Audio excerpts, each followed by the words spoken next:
கர்த்தருடைய பரிசுத்த நாமம் மகிமைப்படுவதாக.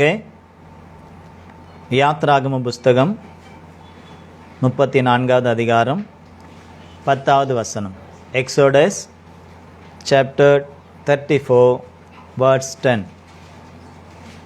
யாத்ராகமம் 34:10 வாசியுங்கள். இதோ நான் ஒரு உடன்படிக்கை பண்ணுகிறேன். பூமி எங்கும் எந்த ஜாதிகளிடத்திலும் செய்யப்படாத அதிசயங்களை உன் ஜனங்கள் எல்லோருக்கும் முன்பாகவும் செய்வேன். உன்னோட கூட இருக்கிற ஜனங்கள் எல்லோரும் கர்த்தருடைய செய்கையை காண்பார்கள். உன்னோடு கூட இருந்து நான் செய்யும் காரியம் பயங்கரமாய் இருக்கும். ஆமென். ஆங்கிலத்தில் ஒருத்தர் வாசிங்க. The Lord said, I am making a covenant with you before all your people. I will do wonders never before done in any nation in all the world. The people you live among will see how awesome is the work that the Lord will do for you. கர்த்தருடைய பரிசுத்த நாமத்திற்கு மகிமை உண்டாவதாக.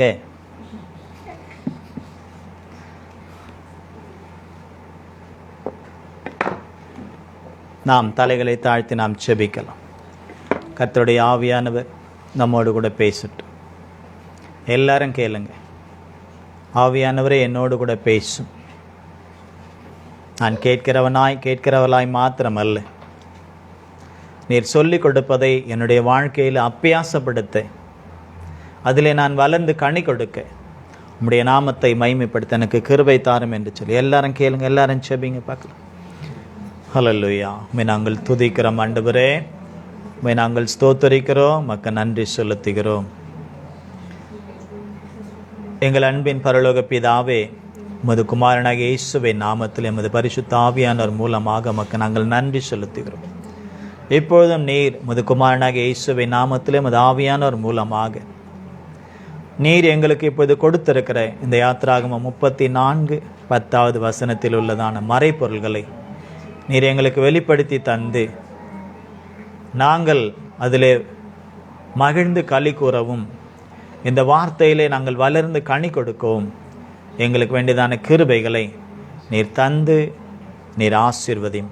நாங்கள் கேட்கிறவர்களாக மாத்திரமல்ல, கவனத்தோடு நாங்கள் கேட்டு எங்களுடைய இருதயத்தில் அதை நாங்கள் கிரகித்து ஆண்டவரே அந்த வார்த்தையின்படியே நீர் கொடுக்கக்கூடிய உம்முடைய சத்தியத்தின்படியே நாங்கள் எங்களுடைய ஆவி ஆத்மா சரீரத்தில் வளர்ந்து கனி கொடுப்பதற்கு, உடைய நாமத்தின் மகிமைக்காய் பயன்படுவதற்கு எங்களுக்கு உதவி செய். உங்கள் அன்பின் கருத்தில் ஒப்பு கொடுக்கிறோம் இயேசுவின் நாமத்தில் பிதாவே, ஆமென். அல்லேலூயா. இந்த வசனத்திலே தேவன் தான் விசேஷமாய் தெரிந்தெடுத்த மோசேயின் மூலமாக இஸ்ரவேல் ஜனங்களுக்கு ஒரு உடன்படிக்கையை அவர் செய்கின்றார்.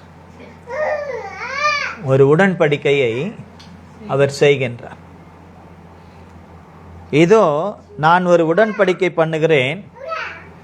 பூமி எங்கும் எந்த ஜாதிகளிடத்திலும் செய்யப்படாத அதிசயங்களை உன் ஜனங்கள் எல்லாருக்கும் முன்பாகவும் நான் செய்வேன். உன்னோட கூட இருக்கிற ஜனங்கள் எல்லாரும் கர்த்தருடைய செய்கையை காண்பார்கள். உன்னோட கூட இருந்து நான் செய்யும் காரியம் பயங்கரமாயிருக்கும். ஆமென். அல்லேலூயா. மோசேயோடு கர்த்தர் பேசுகிறார். பேசிட்டு அவர் சொல்றாரு ஒரு உடன்படிக்கை. உடன்படிக்கைனா என்ன? ஒப்பந்தம். என்ன ஒப்பந்தம்? இந்த தேசமும் அந்த தேசமும் ஒரு சில ஒப்பந்தங்கள் போடும், அதில் கையெழுத்திடுவாங்க. அதற்கு சம்மதித்து நாங்கள் கையெழுத்திடுகிறோம் என்று சொல்லி, அதே போல தேவன் மோசையோடு ஒரு உடன்படிக்கை, ஒரு ஒப்பந்தம், அதை அவர் செய்கின்றார். உடன்படிக்கை செய்கின்றார். அது என்னன்னா, பூமி எங்கும் எந்த ஜாதிகளிடத்திலும் செய்யப்படாத அதிசயங்களை உன் ஜனங்கள் எல்லாருக்கும் முன்பாக நான் செய்வேன். நல்லா கவனிங்க. நல்லா கவனித்தால்தான் இதில் இருக்கிறதான ஆசீர்வாதத்தை நீங்கள் பெற்று தேவனுடைய நாமத்தை மகிமைப்படுத்த முடியும். கோட்டை விட்டுட்டீங்கன்னா ஒரு பிரயோஜனமும் இருக்கா. ஒரு ஒப்பந்தம், தேவனும் மோசேக்கும் ஒரு ஒப்பந்தம்.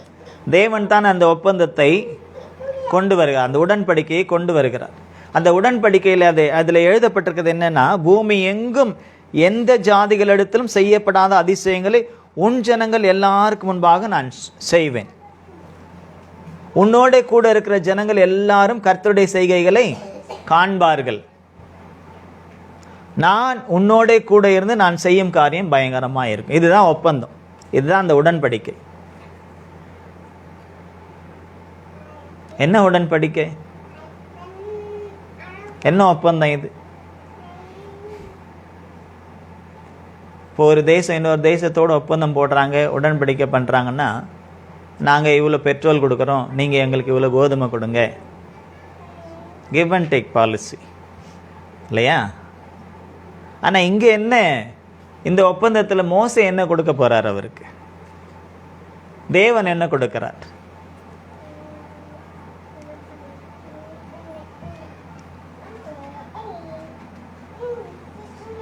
நல்லா கவனிங்க. நம்மிடத்தில் எதையும் எதிர்பார்க்காமல், மோசேயினிடத்தில் எதையும் எதிர்பார்க்காமல், தேவன் மோசேயை கொண்டு தம்முடைய பிள்ளைகளுக்கு சில விஷயங்களை செய்ய அவர் விரும்புகிறார். ஆமென். கர்த்தர் தம்முடைய பிள்ளைகளை கொண்டு மற்றவர்களுக்கு சில விஷயங்களை செய்ய அவர் விரும்புகிறார். அதற்காக ஒரு ஒப்பந்தம், உடன்படிக்கை அவர் செய்கிறார் மோசேயோடு. அது என்னவா? பூமியில் தேசத்தில் நீங்கள் எங்கேயுமே செய்யாத, கண்டிராத, கேட்டிராத, பார்த்திராத அதிசயங்களை உன் ஜனங்கள் மத்தியிலே எல்லாருக்கும் முன்பாகவும் நான் செய்வேன். எல்லாருக்கும் முன்பாகவும் நான் செய்வேன். உன்னோட கூட இருக்கிற ஜனங்கள் எல்லாரும் கர்த்தருடைய செய்கையை காண்பார்கள். எப்படி காண்பார்கள் கர்த்தருடைய செய்கையை? உன் ஜனங்கள் எல்லாருக்கும் முன்பாகவும் அதிசயங்களை நான் செய்வேன். அது பூமியில வேற எங்குமே செய்திராத அதிசயமாய் இருக்கும். கவனிங்க, உன் ஜனங்கள் எல்லாரும் அத கர்த்தருடைய செய்கையை காண்பார். என்னுடைய செய்கையை, என்னுடைய கிரியையை, நான் செய்யக்கூடிய அந்த அதிசயத்தை உன் கூட இருக்கிற ஜனங்கள் எல்லாம் காண்பார்கள். எப்படி காண்பார்கள் அப்படின்னா அவர் சொல்றாரு, உன்னோட கூட இருந்து. ஹல்லேலூயா. உன்னோட கூட இருந்து நான் செய்யும் காரியம் எப்படி இருக்குமா? பயங்கரமா இருக்கும். டெரிபிள் திங்ஸ் ஆங்கிலத்தில் வருது. வண்டர்ஃபுல் திங் அப்படின்னும் சில எடிஷன்ல இருக்கு. ஆசம் அப்படின்னும் சில எடிஷன்ல இருக்கு. விவரிக்க முடியாத அந்த காரியங்கள், பார்த்திராத காரியங்கள், வேறு எங்கும் கேட்டிராத அந்த காரியங்களை தேவன் செய்வேன் என்று உடன்படிக்கை செய்து அதை எப்படி செய்வேன் என்றும் அவர் சொல்லுகிறார். ஒருத்தர் ஒரு உதவி செய்கிறார்னு சொன்னா இப்பெல்லாம் என்ன செய்யறாங்க? என்ன செய்யறாங்க? ஒருத்தர் ஒரு யாருக்கும் ஒரு உதவி செய்கிறாருன்னு வைங்களேன், விளம்பரம் பண்ணுவாங்க. எனக்கு ரொம்ப அது ஆயிடுச்சு. கையிலேயே வேறு மொபைல் வச்சுக்கிறாங்களா, இவங்க கொடுக்குற மாதிரி அவங்க வாங்குற மாதிரி உடனே என்ன ஒரு ஷூட் எடுத்துடுறாங்க. ஒருத்தருக்கு செஞ்சுட்டு 100 பேருக்கு 1000 பேருக்கு செஞ்ச மாதிரி என்ன செய்கிறாங்க? ஒரு செட்டப் ஒன்று பண்ணிடுறாங்க இல்லையா? ஆனால் தேவன் அப்படி அல்ல. நம்முடைய தேவன் அப்படி அல்ல. எதை செய்தாலுமே அவர் மறைந்திருந்து தான் செய்கின்றார். உலகத்தில் எங்குமே எந்த ஜாதியின் இடத்திலும் கண்டிராத அதிசயங்களை உன் ஜனங்கள் எல்லாருக்கும் முன்பதாகவும் நான் செய்ய போறேன். அந்த செய்கையை அவர்கள் காண்பார்கள். ஆனா எப்படி காண்பார்கள் தெரியுமா? நான் உன்னோட கூட இருந்து நான் செய்யக்கூடிய அந்த காரியம் எப்படிப்பட்டதா இருக்கும்? பயங்கரமானதா இருக்கும். அந்த வண்டர்ஃபுல், ஆசம், அது என்ன சொல்றது, டெரிபிள், அந்த திங் எல்லாத்தையும் நான் எப்படி செய்வேன்னா உன் மூலமா நான் செய்வேன்ப்பா. உன் கூட இருந்து நான் செய்வேன். ஹல்லேலூயா, ஹல்லேலூயா, ஹல்லேலூயா. என்ன சொல்றாரு? உன் கூட இருந்து நான் செய்வேன். யார் கூட இருந்து? மோசே கூட இருந்து அன்னைக்கு செய்தார். செய்ததெல்லாம் எழுதப்பட்டு இருக்கிறது. ஆனா இன்னைக்கு என்ன சொல்றாரு? உன் கூட இருந்து நான் செய்வேன்னு சொல்றாரு. யார் கூட இருந்து? சந்தோஷமா இருக்கா? சந்தோஷமா இருக்கா? நம்ம ஒவ்வொருவருமே அவருடைய பிள்ளைகள். நம் ஒவ்வொருவரை கொண்டும் சில விஷயங்களை கர்த்தர் செய்ய விரும்புகிறார். ஆமென். அல்லேலூயா. அதற்கு அவர் ஒரு உடன்படிக்கை ஒப்பந்தம் செய்கிறார். என்ன ஒப்பந்தம்? இங்க என்ன ஒப்பந்தம்? நான் உன் கூட இருக்கணும். ரெடியா நீ? நாம் என்ன சொல்லுவோம்? நீ வேணாம் ஆண்டவர், கொஞ்ச நேரத்துக்கு வேணா வாங்க என் கூட, தேவைப்படுற நேரத்துக்கு, சாப்பிட்ற நேரத்தில் நான் ஜெபம் பண்ணுறேன்னா அதை ஆசீர்வதிக்க வாங்க, ஏதாவது தேவைப்படுச்சா ஜெபிக்கிறேன்னா அந்த நேரத்தில் வாங்க, வேலைக்கு போகிறேன்னா சரி ஆக்சிடென்ட் எதுவும் ஆகாமல் இருக்கிறது என் கூட இருங்க. தேவைக்கு ஊருக்கா மாதிரி நம்ம என்ன செய்யணும்? தேவைக்கு பயன்படுத்துகிறோம். ஆனால் கர்த்தர் அப்படி இருக்க விரும்பல. அவர் கூட இருக்க விரும்புகிறார். சும்மா இருக்க விரும்பலை. கூட இருந்துட்டு சும்மா இருக்க விரும்பலை. சில காரியங்களை செய்ய விரும்புகிறார். ஆமென். அல்லேலூயா. அவர் செய்ய நினைக்கிற காரியங்களை செய்வதற்கு நம்மை பயன்படுத்த அவர் விரும்புகிறார். நாம நினைக்கிற காரியத்தை இல்லை. அவர் பரலோகத்திலும் உடைய சித்தம் செய்வதை போல பூமியிலும் உடைய சித்தம் செய்யப்படுவதாக. சித்தம்னா என்ன? விருப்பம், அவருடைய கிரியைகள். அவர் என்ன பரலோகத்தில் நம்மை குறித்து நினைக்கிறாரோ அதை பூமியில செய்ய நம்மை அவர் தேடுகிறார், நம்மை பயன்படுத்த விரும்புகிறார். இதைத்தான் உடன்படிக்கை செய்கிறார். நான் உன் கூட இருக்கணும், நீ எனக்கு ஒன்றும் தர வேண்டாம், வாடகைலாம் கொடுக்க வேண்டாம், நான் உன் கூட இருக்கிறதுக்கு நான் என்ன உனக்கு ஆசீர்வாதத்தை கொடுக்குறேன். தேவன் கூட இருந்தால் எப்படி இருக்குன்றத அதை கேட்டு இல்லை, உணர்ந்து பார்த்தா தான் தெரியும். வாழ்க்கையில் அதை அப்பியாசப்படுத்தினால்தான் தெரியும். சும்மா சிலுவையை கழுத்தில் போட்டுக்கிறோம், நெத்தியில் போட்டுக்கிறோம், தாலியில் போட்டுக்கிறோம், மோதிரமாக போட்டுக்கிறோம், இல்லை பச்சை கொத்திக்கிறோம், அதிலெல்லாம் இருக்காது. அதிலெல்லாம் தேவன் இருக்கவே மாட்டார். அவர் கூட இருந்து செய்ய வேண்டிய காரியங்கள் நிறைய இருக்கு. பூமியில எங்குமே காணாத அதிசயங்களை நம் மூலமா அவர் செய்யணும்னு வெளிப்படுத்தணும்னு விரும்புறார். சம்மதமா? சம்மதமா? என்ன சொல்லன்னு யோசிக்கிறாங்க. ஏதாவது சொல்லி மாட்டிக்க கூடாது அவர்கிட்ட. அப்புறம் நாம எதுவும் செய்ய நினைக்கிறது செய்ய முடியாம போயிடுமே. அவர் கூட இருந்து சில விஷயங்களை செய்ய விரும்புகிறார். அல்லேலூயா. நீங்கள் ஏற்றுக்கொண்டால் அவர் கூட இருந்து செய்வார். அந்த ஒப்பந்தத்திற்கு, அந்த உடன்படிக்கைக்கு நீங்கள் கீழ்ப்படிந்தால் உங்க கூட இருந்து அவர் சில விஷயங்களை உங்கள் மூலமாக செய்வார். அதை தேவன் தான் செய்வார்.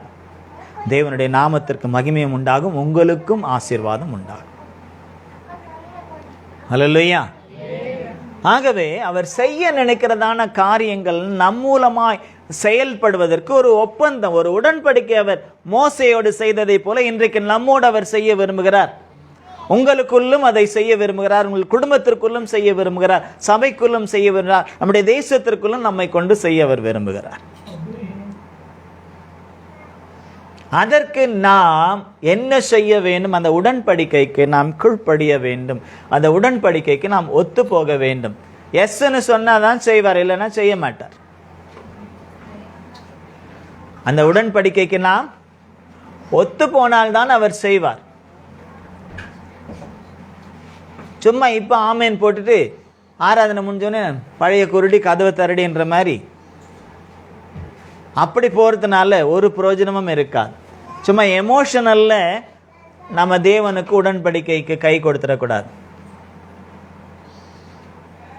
எல்லா சூழ்நிலையிலும் எல்லா இடத்திலும் அவருடைய நாமத்தை நாம் மகிமைப்படுத்துவதற்கு தயாராக இருக்கணும்.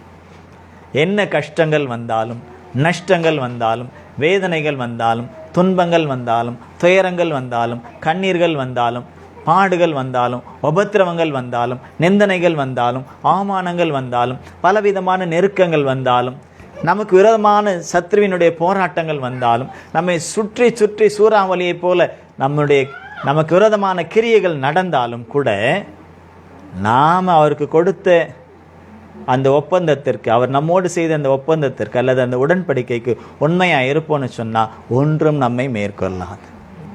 ஆமென். ஹல்லேலூயா, ஹல்லேலூயா, ஹல்லேலூயா. எவ்வளோ பிரச்சனைகள் வருது போகுது, பிரச்சனைகள் எனக்கு நிறைய வருது போகுது. பிரச்சனை வந்துருச்சு, நான் இனிமேல் ஆராதிக்கவே மாட்டேன், நான் ஆராதனை நடத்த மாட்டேன், நான் உட்காந்துக்கிட்டு இருந்தா கர்த்தர் வேற யாரையாவது கொண்டு நடத்துவார். ஆனால் நஷ்டமும் கஷ்டமும் யாருக்கு? எனக்கு தானே. அப்போ எனக்கு கொடுத்ததை நான் நிறைவேற்ற வேண்டும். கவனிங்க, எனக்கு கொடுத்ததை நான் நிறைவேற்றணும். எப்படி நிறைவேற்றணும்? எனக்கு கர்த்தர் ஊழியத்தை கொடுக்கும் பொழுது யாரையும் பக்கத்தில் வச்சுட்டு கொடுக்கல. கவனிங்க,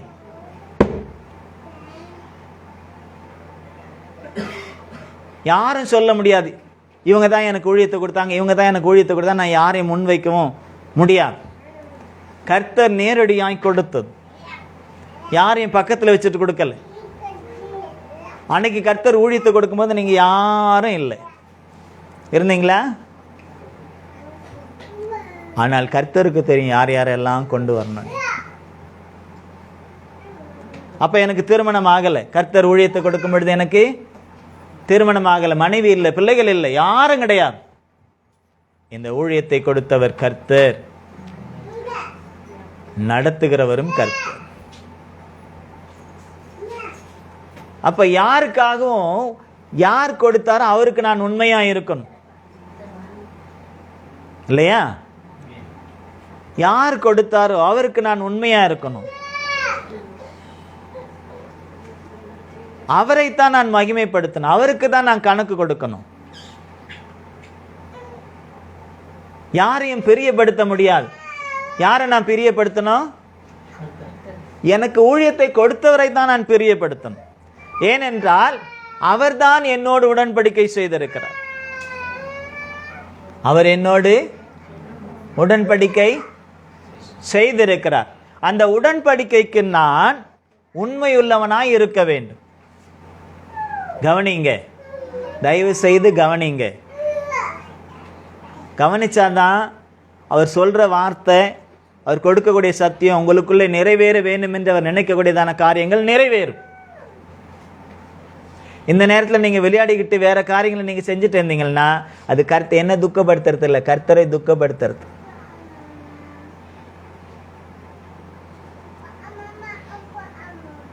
அவருடைய சத்தம் நம்ம இந்த ஒரு அறைக்குள்ளே இருந்துட்டு நம்முடைய சத்தம், அவருடைய சத்தத்தை சரியாக உணர முடியலன்னா, அன்னைக்கெல்லாம் வெளியில், திறந்த வெளியில் தான் அவருடைய வார்த்தைகள் வந்தது. ஜனங்கள் கேட்டாங்க, ஆசீர்வாதத்தை பெற்றுக்கொண்டாங்க.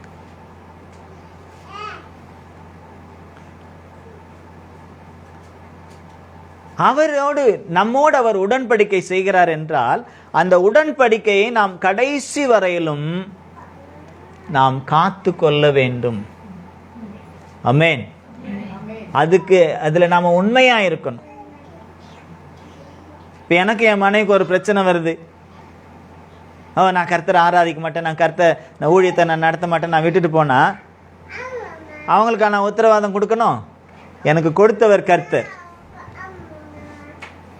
என் பிள்ளைங்களுக்கு எதுக்கும் எனக்கு ஒரு மனஸ்தாபம் வருது, அதனால நான் ஆராதிக்க மாட்டேன், நான் ஆராதனை நடத்த மாட்டேன்னு போனா அவங்களுக்கு பிரச்சனை இல்லை. கணக்கு யார்கிட்ட கேட்பாரு? என்கிட்ட தான் கேட்பார். விசுவாசிக்கு எனக்கும் பிரச்சனை, இந்த விசுவாசினால பிரச்சனை வருது, அதனால இது வந்தால் நான் ஆராதனை நடத்த மாட்டேன்னு சொன்னா பிரச்சனை அவங்களுக்கு இல்லை. யாருக்கு தான் பிரச்சனை? உடன்படிக்கை நாம் செய்யும் பொழுது எப்படி நம்ம ஒப்பு கொடுக்கிறோமோ கடைசி வரையில அந்த உடன்படிக்கையில நாம உறுதியாய் நிற்க வேண்டும். இப்படி ஊழியத்திலே அவர் என்னோடு கூட உடன்படிக்கை செய்திருக்கார். அதே போல நாம் எல்லாரோடும் அவர் ஞானஸ்நானத்தின் மூலமாய் உடன்படிக்கை செய்திருக்கிறார். எல்லாரோடும் செய்திருக்கிறார் உடன்படிக்கை. யாரும் இதில் மிஞ்சி போக முடியாது, யாரும் இல்லை என்று சொல்ல முடியாது. இயேசு கிறிஸ்துவை தன்னுடைய வாழ்க்கையில சொந்த இரட்சகராக ஏற்று பாவத்தை எல்லாம் அறிக்கை செய்து விட்டு ஸ்நானப்பட்ட ஒவ்வொருவரும் நாம் அவரோடு உடன்படிக்கை செய்திருக்கிறோம். என்ன உடன்படிக்கை அது? இனி நான் அல்ல, கிறிஸ்துவே.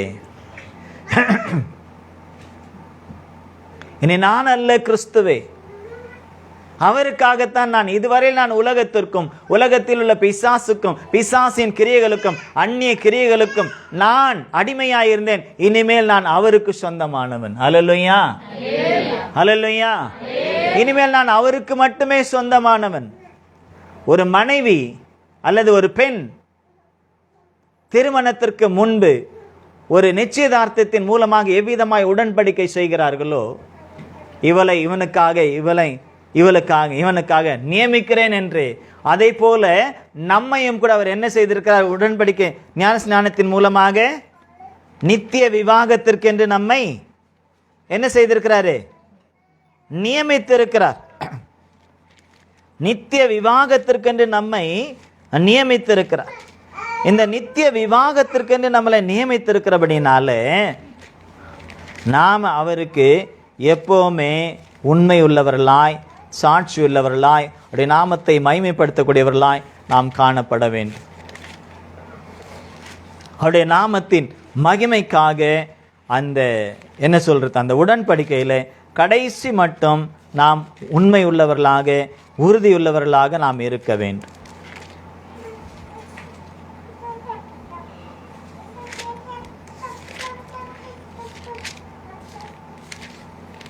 அப்போ நம் ஒவ்வொருவரோடும் அவர் உடன்படிக்கை செய்திருக்கின்றார்.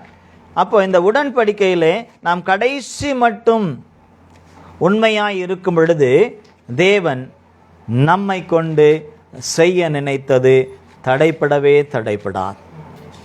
தேவன் நம்மை கொண்டு செய்ய நினைத்தது தடைப்படவே தடைப்படாது. இப்ப தடைப்படாமல் காரியம் நடக்கணும்னு சொன்னா நாம் உடன்படிக்கைக்கு உண்மை உள்ளவர்களாய் இருக்கணும். மோசையை முதல் முறையாய் அழைத்தார். எங்க அழைச்சாரு அவரை? எந்த இடத்துல முதலாய் மோசையை அழைத்தார்? மோசையோடு எந்த இடத்துல முதலாய் பேசினார்? எந்த இடத்துல? சீனாய் மலை மேலையா கீழையா? மேலே இல்லை. முதல் மோசையோடு சீனாய் மலை அடிவாரத்திலே ஆடுகளை மேய்த்து கொண்டிருந்த பொழுது திடீர்னு பார்த்தா ஒரு முட்செடி எரிகிறது. முட்செடி எரிகிறது. ஒரு செடி எரிஞ்சா என்ன ஆகும்? ஓஞ்சு போமா. ஒரு செடி எரிஞ்சா என்ன ஆகும்? அப்படியே கொஞ்சம் கொஞ்சமா கருகி கருகி கருகி கருகி கருகி சாம்பலா போகும். ஆனா இந்த முட்செடி, நல்லா கவனிங்க, இந்த முட்செடி எரிகிறது, ஆனால் ஒரு சேதமும் ஏற்படலை. அது கருகலை, அது சாம்பல் ஆகலை, ஆனால் அக்கினி எரிஞ்சுக்கிட்டே இருக்கு. மோசே எத்தனையோ சாஸ்திரத்தை, சகல சாஸ்திரத்தையும் படிச்ச மனுஷன் உற்று பார்க்கிறார். அவர் படிச்ச சாஸ்திரத்துல சொல்ல எரிஞ்சா சாம்பல் ஆகும், ஆனா எரிஞ்சா அது சாம்பல் ஆகலையே, அப்ப அங்க சாஸ்திரம் செல்லுபடி ஆகலை. ஆகவே அது அவருக்கு எப்படி தெரியுது தெரியுமா? ஆச்சரியப்படுறார். அதிசயமா தெரிகிறது. எப்படி தெரிகிறது? அது அவருக்கு அதிசயமா தெரியுது, ஆச்சரியமா தெரியுது. இது என்ன புதுசா இருக்கு, இதுவரையில நான் படிச்ச சிலபஸ்லயே இது இல்லையே. எப்படி? நான் படிச்ச சிலபஸ்லயே இது இல்லை, நான் படிச்ச பாடத்திட்டத்திலே இது இல்லை. எத்தனையோ சாஸ்திரத்தெல்லாம் நான் படிச்சுட்டேன். வாசித்து பாருங்க, யாத்திராகமம் 3வது அதிகாரம் 3வது வசனத்தை வாசிங்க.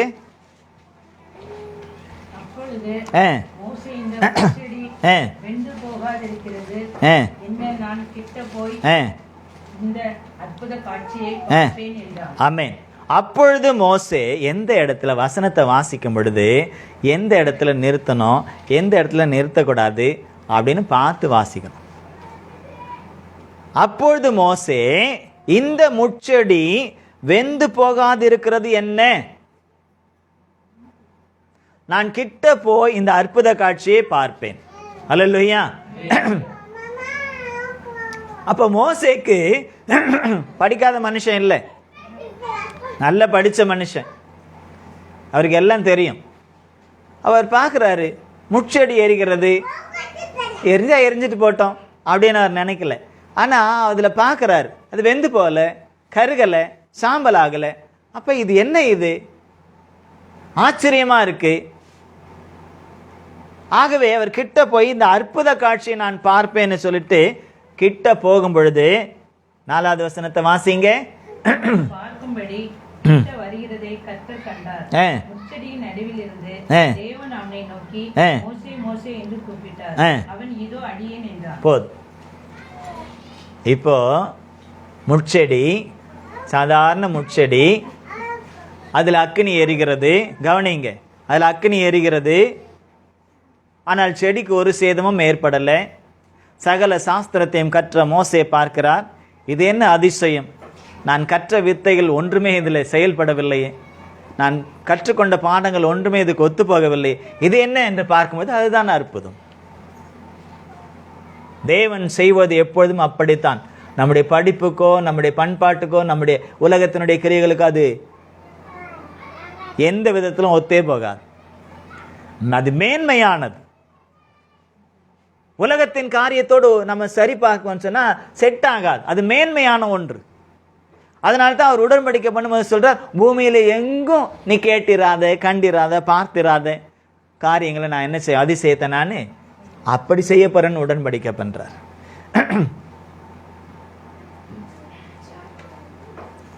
அப்ப இங்க கிட்ட வராரு, முட்செடியின் மத்தியில இருந்து மோசே பேசுகிறார். அல்லேலூயா. மோசே அல்ல, கர்த்தர் பேசுகிறார். ஆமென். கர்த்தர் அங்க எங்க இருக்காரு?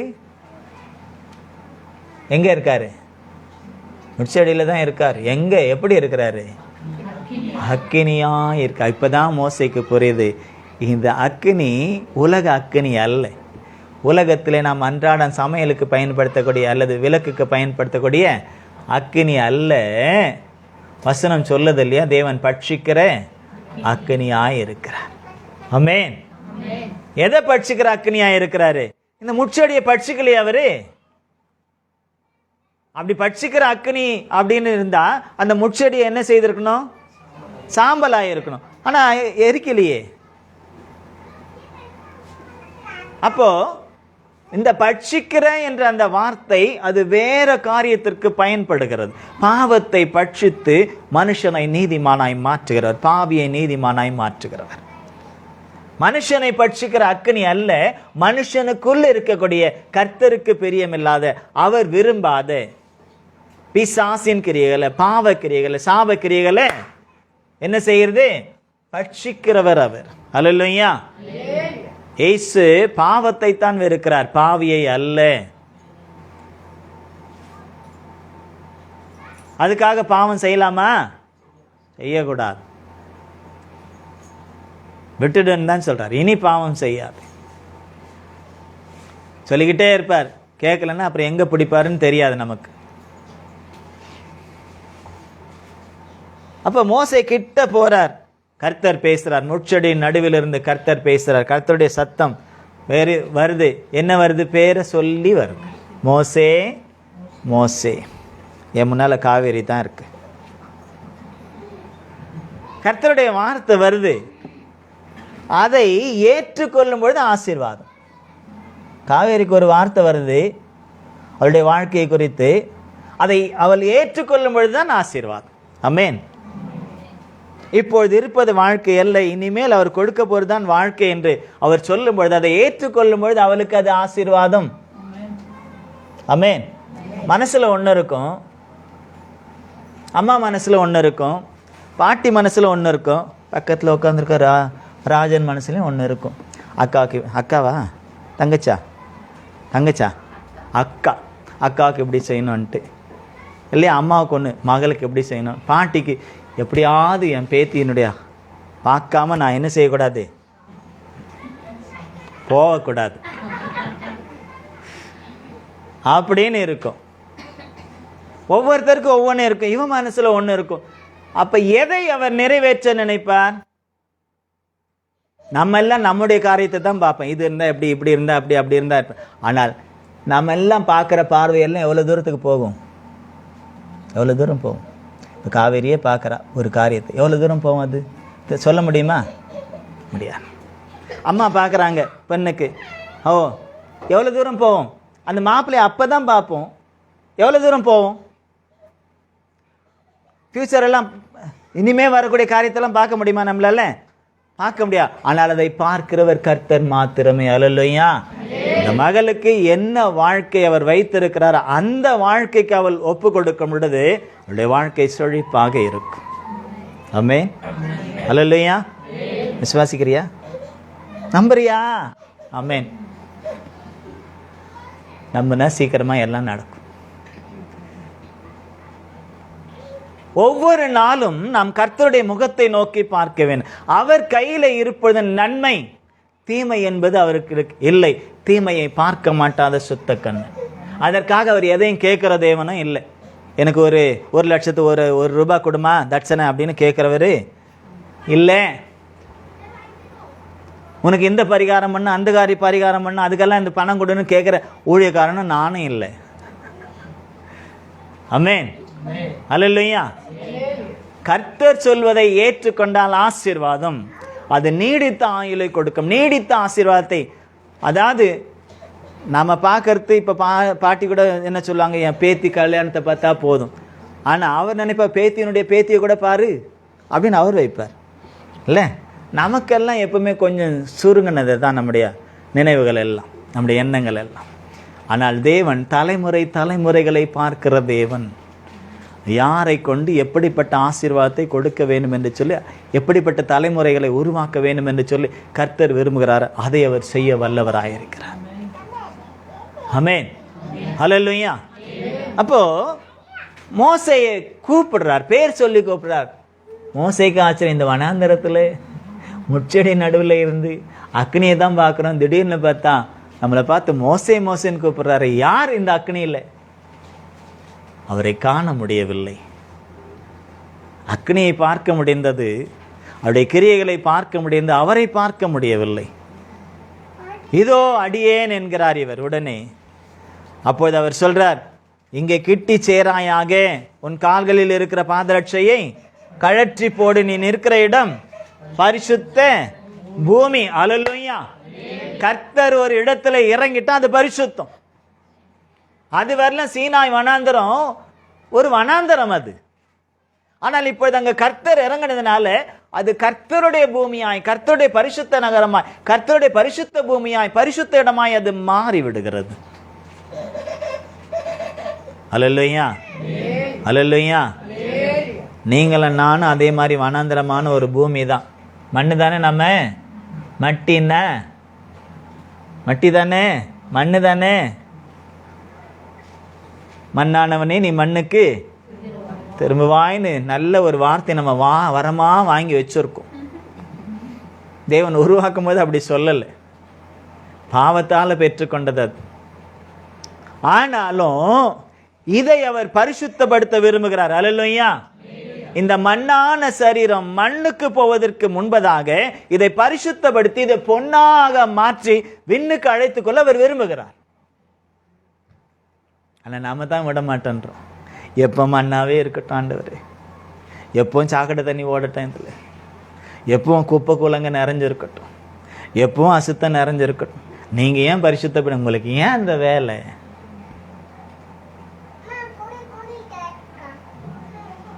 பன்றியை எவ்வளோதான் கழுவினாலும், வாசனை சோப்பு போட்டு தேய்ன்னு தேய்ச்சாலும், எரேசர் வச்சு நல்லா வழின்னு வழிச்சாலும் கொஞ்ச நேரம் அப்படி இருக்கும். மறுபடியும் உருன்னு எங்கே போவோம்?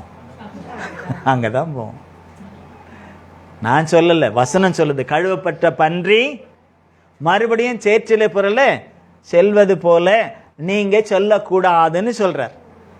நீங்களும் நானும் சொல்லக்கூடாது.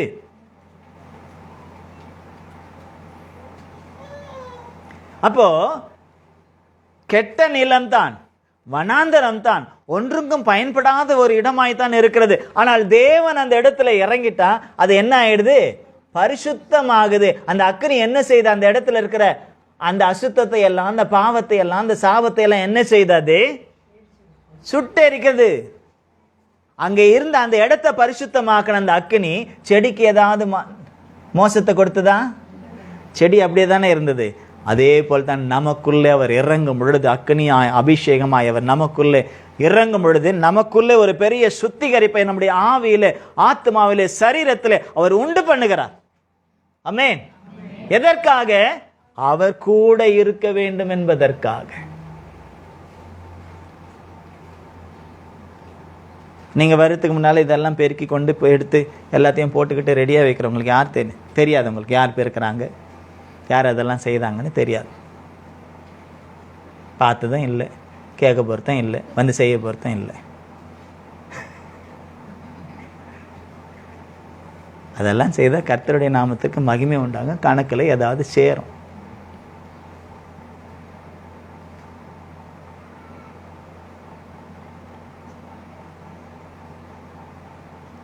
இந்த அக்கினி நம்மை பட்சிக்கக்கூடிய அக்கினி அல்ல, அவர் பட்சிக்கிற அக்கினி தான். எதை அது பட்சிக்கிறது? நமக்குள்ளே இருக்கக்கூடிய அசுத்தங்களை, பாவங்களை, சாபங்களை, பிசாசின் கிரியைகளை அது என்ன செய்து? உலக கிரியைகளை, அவருக்கு பிரியமில்லாத, உன்னதத்தின் தன்மை இல்லாத காரியங்கள் எல்லாம் அது பட்சிக்கிறது. அப்படி பட்சித்தால் தான் அது அக்கினி, அது தேவ அக்கினி. பட்சிக்கலைன்னு சொன்னா நம்ம பெற்றுக்கொண்டது அபிஷேகமே இல்லைன்னு தான் பொருள். நம்மை நாமே ஏமாற்றிக் கொள்கிறோம் என்று பொருள். இப்போ அவர் சொல்றார், நீ நிற்கிற இடம் பரிசுத்தமானது, உன் காலில் இருக்கிற பாதரட்சி என்ன செய்? கழற்றி போடு. ஏன் பாதரட்சை நம்ம போடுறோம்? பாதரட்சைன்னா தெரியுதா? செருப்பு, செப்பல். எதுக்கு போடுறோம்? செப்பல் எதுக்கு போடுறோம்? முள் இப்போ எங்குக்குது? அதெல்லாம் ஊரில் கிராமத்தில் தான். இப்போ இங்கெல்லாம் முள் இருக்குதா? இல்லை. கல் கூட ஜாஸ்தி இல்லை இப்போ. ஏதோ ஒன்று. எதுக்கு போடணும்? நம்முடைய கால்களுக்கு பாதுகாப்பு, நம்முடைய பாதங்களுக்கு ஒரு பாதுகாப்பு. ஆனால் நாம் என்ன செய்வோம்? நம்முடைய செருப்புக்கு கூட பாதுகாப்பு கொடுப்போம்.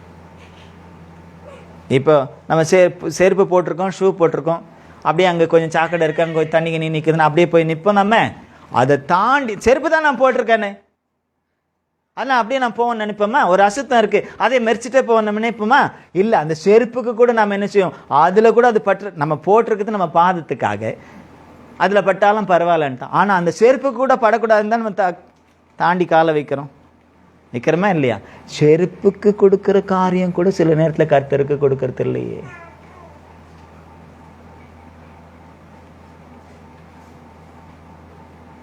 சில பேர் வருஷத்துக்கு எத்தனை செப்பல் மாத்திரம் இல்லை? ஊருக்கு போகும்போது ஒரு செருப்பு, ஊர்லேருந்து திரும்பி வரும்போது ஒரு செருப்பு. சில பேர் ஊருக்கு போனாலும் முதல்ல செருப்பெல்லாம் வாங்குவாங்க, புது செருப்போடு தான் ஊருக்கு போகணும். அதே மாதிரி ட்ரெஸ்ஸு, ஊருக்கு போனால் புது ட்ரெஸ் எடுக்கணும். இதெல்லாம் எந்த கணக்கில்னு தெரியல. நானும் எத்தனையோ முறை போய் வரேன், ஒரு நாளும் புது செருப்பு வாங்கி தான் போட்டுன்னு போனோம், புது ட்ரெஸ் தான் போட்டுன்னு தான் போனேன்லாம் நினச்சதில்லை. எனக்கு ஒரு முறை செருப்பு வாங்கினா அது 2-3 வருஷத்துக்கு ஓடும். அப்போ நான் நடக்கிறதே இல்லையா? நடக்கிறேங்க, டெய்லி நடக்கிறேன். அது சில பேர் கால் எப்படி தான் செருப்பை தேய்க்குதுன்னே தெரியாது. 2 மாதம் கூட வர மாட்டேங்குது, சில பேருக்கு 3 மாதம் கூட வர மாட்டேங்குது. ஆனால் எனக்கெல்லாம் வருஷ கணக்கில் வருது. வரும், அது உங்களுக்கு வரும் பாஸ்டர், எங்களுக்கெல்லாம் வராது. மனசு தாங்க காரணம். போட்டு இங்கே பாதரட்சை கழட்டி போடுன்றார். ஏன்னா அதில் இருக்கக்கூடிய அசுத்தம் கூட அந்த பூமி என்ன செய்திடக்கூடாது? அசுத்தப்படுத்திடக்கூடாது. நீ நிற்க வேண்டிய ஸ்தலத்தில் நீ எப்படி இருக்கிறியோ அப்படியே நீ எக்ஸ்ட்ரா ஃபிட்டிங் எல்லாம் எடுத்து போடு என்று சொல்லுகிறார். உனக்கு அது ஒரு பாதுகாப்பை தரோன்னு நினைக்கிறேன், அது அல்ல பாதுகாப்பு உன் பாதத்திற்கு. அது இந்த அழிந்து போகக்கூடிய தூசி தும்புக்கு வேணா உனக்கு பாதுகாக்குமே, பாவத்திற்கு பாதுகாக்குமா செருப்பு? பாவத்துக்கு பாதுகாக்குமா? பாவம் வராமல், நம்முடைய நடைகளிலே பாவம் வராமல் அது பாதுகாக்குமா? பாதுகாக்காது. எதுவுமே நமக்கு பாதுகாப்பு அல்ல, அவருடைய பரிசுத்தம் மாத்திரம்தான் நமக்கு பாதுகாப்பு. அல்லேலூயா. ஆகவே மோசே எல்லாத்தையும் கழட்டி போட்டுட்டு பவ்யமா நிற்கிறாரு. பின்னும் அவர், நான் ஆபிரகாமின் தேவனும் ஈசாக்கின் தேவனும் யாக்கோப்பின் தேவனும் ஆகிய உன் பிதாக்களுடைய தேவனாயிருக்கிறேன் என்றார். மோசே தேவனை நோக்கி பார்க்க பயந்ததினால் தன் முகத்தை மூடிக்கொண்டார். தேவன் அங்க எப்படி இருந்தாரு? அக்கினி. அப்ப அந்த அக்கினி முதல்ல அவன் பார்த்தான், ஆச்சரியமா இருந்துச்சு. இப்ப பார்க்கறதுக்கு பயமா இருக்கு. ஐயோ, இது தேவனா? தேவன் இப்படி இருக்கிறாரா? வேற ரூபத்தை பார்க்கறான். ஒன்னுத்தையும் காண. வார்த்தை வசனம் வருது, அவருடைய சத்தம் வருது, என் பேரை சொல்லி கூப்பிடுறாரு, என்னெல்லாம் எப்படின்றெல்லாம் அவர் சொல்றாரு. பயப்படுறான். சகல சாஸ்திரத்தையும் கற்ற மோசே பயப்படுறான். சிலதுக்கு ஒண்ணுமே தெரியாது. ஒன்றும் தெரியலன்னா கூட எல்லாம் தெரிஞ்ச மாதிரி பாவலா பண்ணுவாங்க. ஒண்ணுமே தெரியாது. உலக நடப்பு என்னன்னு தெரியாது. குடும்பத்தை எப்படி நடத்தணும்னு தெரியாது. வரவு செலவு எப்படி பார்க்கணும்னு தெரியாது. சம்பள தேதி 1ல இருந்து 20 வரைக்கும் கொண்டாட்டம். அதுக்கப்புறம் 21ல இருந்து 30 வரைக்கும் திண்டாட்டம். இது உலகம். ஆனா தேவன் நமக்கு ஞானத்தை கொடுத்திருக்கிறாரா இல்லையா? கொடுத்திருக்கிறாரா இல்லையா? அதை எப்படி பயன்படுத்தணும்ன்ற ஞானத்தை கொடுத்திருக்கிறாரா இல்லையா? நீ 30 நாள் வேலை செய்யற, 30 நாளுக்கான சம்பளம் அது. அப்ப ஒவ்வொரு நாளும் அதை பார்த்து பார்த்து செலவு பண்ணணுமா இல்லையா? ஒரே நாளில் ஆடிடலாமா இருக்குதுன்னுட்டு? அப்புறம் தலையில முக்காடு போட்டுக்கலாமா? அப்புறம் யாரையாவது பார்க்கலாமா, இவங்க கொடுப்பாங்களா அவங்க கொடுப்பாங்களான்னு? தேவன் ஒரு நாளும் கலகத்திற்கு தேவன் அல்ல. அவர் சமாதானத்திற்கு தேவன். உன் கையில கொடுக்கிறாரா, அதுக்கேற்றபடி செலவு பண்ண கற்றுக்கணும்.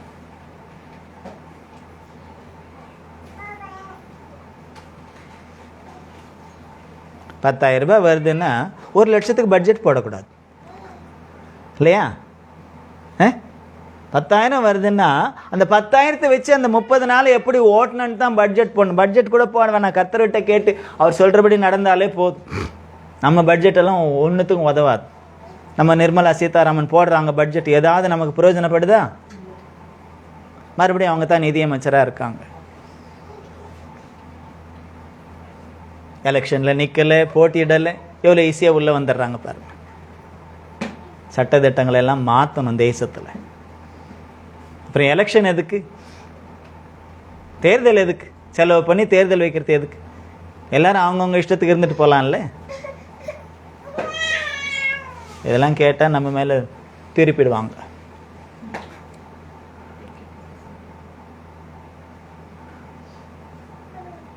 நம்ம சொல்லுவாங்களே, நோவாம நுங்கு சாப்பிட்ற கதை தான். வன மரத்தில் ஏறி அறுக்கிறவனுக்கு தான் அந்த அருமை தெரியும். கீழே வந்து நோண்டி நோண்டி சாப்பிட்றவங்களுக்கு தெரியாது.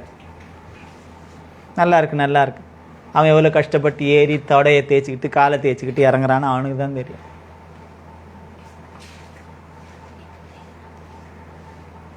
தேவன் நமக்கு ஞானத்தை கொடுத்திருக்கிறார். அந்த ஞானத்தை சரியா குடும்பத்தை நடத்துறதுக்கு நாம பயன்படுத்தணும். ஆமென். அல்லேலூயா. இருக்குதுன்னு கை நிறைய இருக்குதுன்னு அதுக்கப்புறம் இல்லாம போகுமே. அப்ப அந்த நேரத்தில் என்ன செய்யணும்?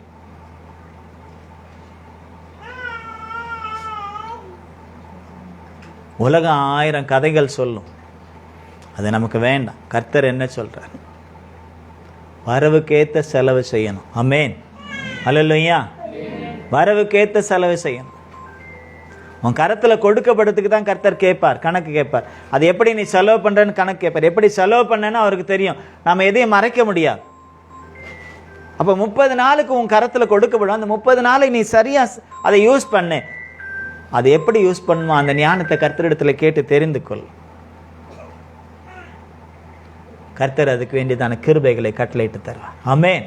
குடும்பம் ஆசீர்வதிக்கப்பட்டதா, கடன் வாங்காம, யாரையும் கை நெட்டாம, யாருக்கிட்டையும் போயிட்டு நிற்காத அளவுக்கு கர்த்தர் நடத்துவார். ஆமென். அல்லேலூயா. எங்க அப்பா இருந்து வேலை செய்து கொண்டிருந்த பொழுது கூட இந்த பிரச்சனை ஒரு 20 நாளைக்கு தான் அந்த சம்பளம் ஓடும். அதுக்கப்புறம் மறுபடியும் எங்கேயாவது என்ன செய்ய வேண்டியிருக்கும்? ஃப்ரெண்ட்ஸுங்கிட்ட கடன் வாங்க வேண்டியிருக்கும், இல்லை அட்வான்ஸ் போட வேண்டியிருக்கும், இல்லை இன்க்ரிமெண்ட் வருதான்னு பார்க்க வேண்டியிருக்கும். அப்படிதான் இருந்தது. ஆனால் கவனிங்க, எங்கள் அப்பா போனதுக்கு அப்புறம் கர்த்தர் ஒரு நாள் என்னை அப்படி விடவே இல்லை. நல்ல சம்பளம், நல்ல ஃபாரின் கம்பெனி, அது நல்லதான் சம்பளம். ஆனால் அதுக்கப்புறம் இல்லைங்க, யாருக்கும் வீட்டில் வேலை இல்லை. 8 பேர் சாப்பிடணும், வீட்டில் யாருக்கும் வேலை கிடையாது. ஆனால் கர்த்தர் கிருபையாய் நடத்தினார், இன்றைய வரைக்கும் நடத்திக்கிட்டு இருக்கார். அவர் கற்றுக் கொடுத்ததை தான் இருக்குதா, அதுக்கேற்ற மாதிரி செலவு பண்ணு. இருக்குதா, அதுக்கேற்றபடி செலவு பண்ணு. ஆனால் ஒரு நாளும் அவர் கஞ்சி குடிக்க வச்சதில்லை இதுவரையிலும். யோசித்து பாருங்களேன், ஒரு நாளும் கஞ்சி குடிக்க வச்சதில்லை. இருக்கிறவங்க கூட நல்ல கோடி கோடியாக வச்சிருக்கவங்க கூட கஞ்சி குடிக்கிறாங்க, ஏன்னா வேற ஆகாரம் சாப்பிட முடியாததுனால. ஆனால் தேவன் நம்மை அப்படி வைக்கலை. அன்றையிலேருந்து இன்றைக்கு வரையிலும் கடன் வாங்க வைக்கலை, ஆனால் கடன் கொடுக்க வச்சிருக்கிறார்.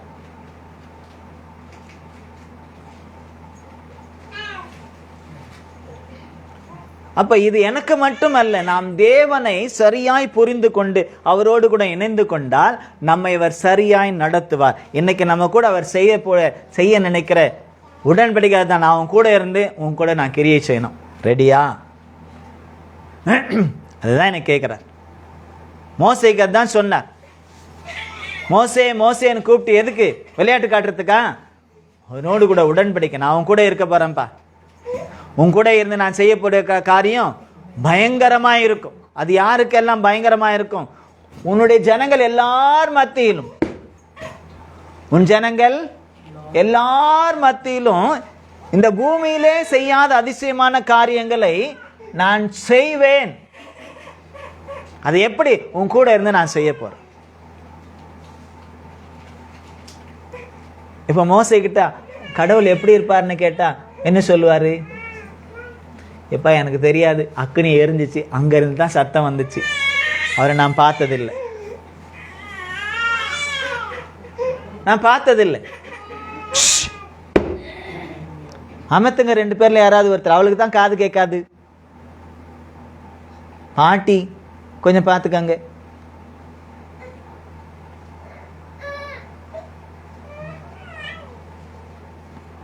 அதனால மோசே கேட்கிறார், ஆண்டவரே நான் இப்ப உங்களை பார்க்க முடியல, அக்கனியை பார்க்கறதுக்கு எனக்கு பயமா இருக்கு. இப்ப நான் என்னை அனுப்புறீங்க, உமது சார்பாக என்னை அனுப்புறீங்க, அங்க போயிட்டு உங்க பேரை கேட்டா நான் என்ன சொல்லுப்பா, நான் இருக்கிறவராக இருக்கிறேன். என்ன சொன்னாரு? 14வது வசனத்தை, 3வது அதிகாரம் 14வது வசனத்தை வாசித்தா அங்க அவர் சொல்றாரு, அதற்கு தேவன் இருக்கிறவராக இருக்கிறேன் என்று மோசேயுடனே சொல்லி, இருக்கிறேன் என்பவர் என்னை உங்களிடத்திற்கு அனுப்பினார் என்று இஸ்ரவேல் புத்திரரோட சொல்வாயாக. இருக்கிறேன் அப்படின்னா எங்க இருக்கிறார்? என் கூட தான் இருக்கிறாரு. உடன்படிக்கை என்ன? உன் கூட நான் இருப்பேன்.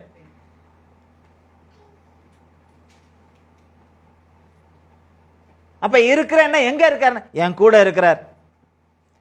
உன் கூட இருக்கிறத நாங்க எப்படி பார்க்க முடியும்? ஹலோ கவனிங்க. உன் கூட இருக்கிறேன்றார், உன் கூட இருக்கின்றார், உன் கூட இருக்கின்றார், உன் கூட இருக்கிறான்றார். இப்போ உங்ககிட்ட இயேசுவை காட்டுன்னு சொன்னா காட்ட முடியுமா?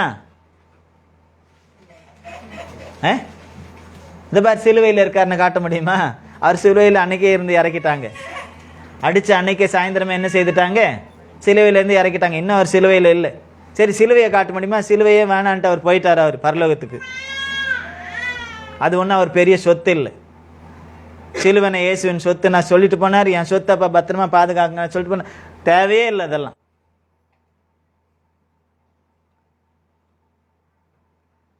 சிலுவையை பிடிச்சி தொங்க வேண்டிய அவசியம் இல்லை. அவர் ஏற்கனவே அதில் முடிக்க வேண்டியதே முடிச்சுட்டு ஜெயம் சேர்ந்துட்டு போயிட்டார். அவரே விட்டுட்டு போயிட்டார். நமக்கு எதுக்கு அது? கல்லறையில் போய் தேடலாமா? அவர் அங்கேயும் இல்லைன்னுட்டாங்க. திறந்த கல்லறையாக தான் இன்னும் இருக்கு. ஆமென். அப்ப இங்க இல்லை, எங்க இருக்கார்? பரலோகத்தில் இருக்கிறார். பரலோகத்தில் இருக்கிறது எனக்கு காட்டு. அன்னைக்கு அதுதான் மோசேக்கும் ஏற்பட்டது. மோசேக்கும் அதுதான் ஏற்பட்டது. ஆனால் என்ன உடன்படிக்கை பண்ணிட்டார் அவரு? என்ன உடன்படிக்கை பண்ணாரு? உன் கூட இருந்து, உன்னோட கூட இருந்து நான் செய்யும் காரியம் பயங்கர. அப்ப அந்த பயங்கரமான காரியங்களை பாருப்பா, அவர் தான் தேவன். ஹல்லேலூயா, ஹல்லேலூயா. அந்த பயங்கரமான காரியங்களை காண்பிக்க வேண்டியது யார் தெரியுமா? நாம தான்.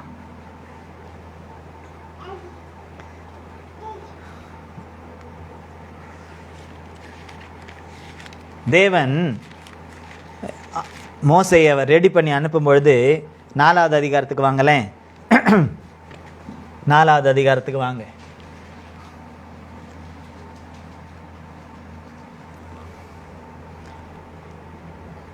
முதல்ல சொல்றாரு, உன் கையில் இருக்கிறது என்ன அப்படின்னு கேட்கிறார். கோல். ஆடுகளை மேய்த்திருந்த அந்த கோல் இருக்கு. உடனே அவர் என்ன சொல்றாரு? 3வது வருஷம் அந்த தலையில போடுன்றார். மோசே போடுறார். என்னாச்சு? அது சர்பமாயிற்று. மோசே அதற்கு விலகி ஒன்று. அவன் கையில் இருந்த கோல் கீழே போட்டோன்னே சர்பமாயிற்று. மோசே ஏன் செய்தார்? அது அவர் கையில் எதுவா இருந்துச்சு? கோலா இருந்துச்சு. இப்போ கீழே போட சொன்னவர் யாரு? தேவன். போட்ட உடனே என்னாச்சு? பாம்பு ஆவ கடவுதுன்னு சொன்னாரா? மோசைக்கு தெரியுமா அது பாம்பாவன்னு? தேவனுடைய சிந்தனையில் அவருடைய சித்தம் என்னவோ அது அங்கு நடந்தது. போட்ட உடனே அது பாம்பாவணும்னு சிந்தையில் இருந்தது. யாருடைய சிந்தையில் இருந்தது? அது மனுஷ சிந்தையில் இருந்தது அல்ல, தேவனுடைய சிந்தையில் இருந்தது. பாம்பாச்சு. மோசே பயந்து ஓடுறார்.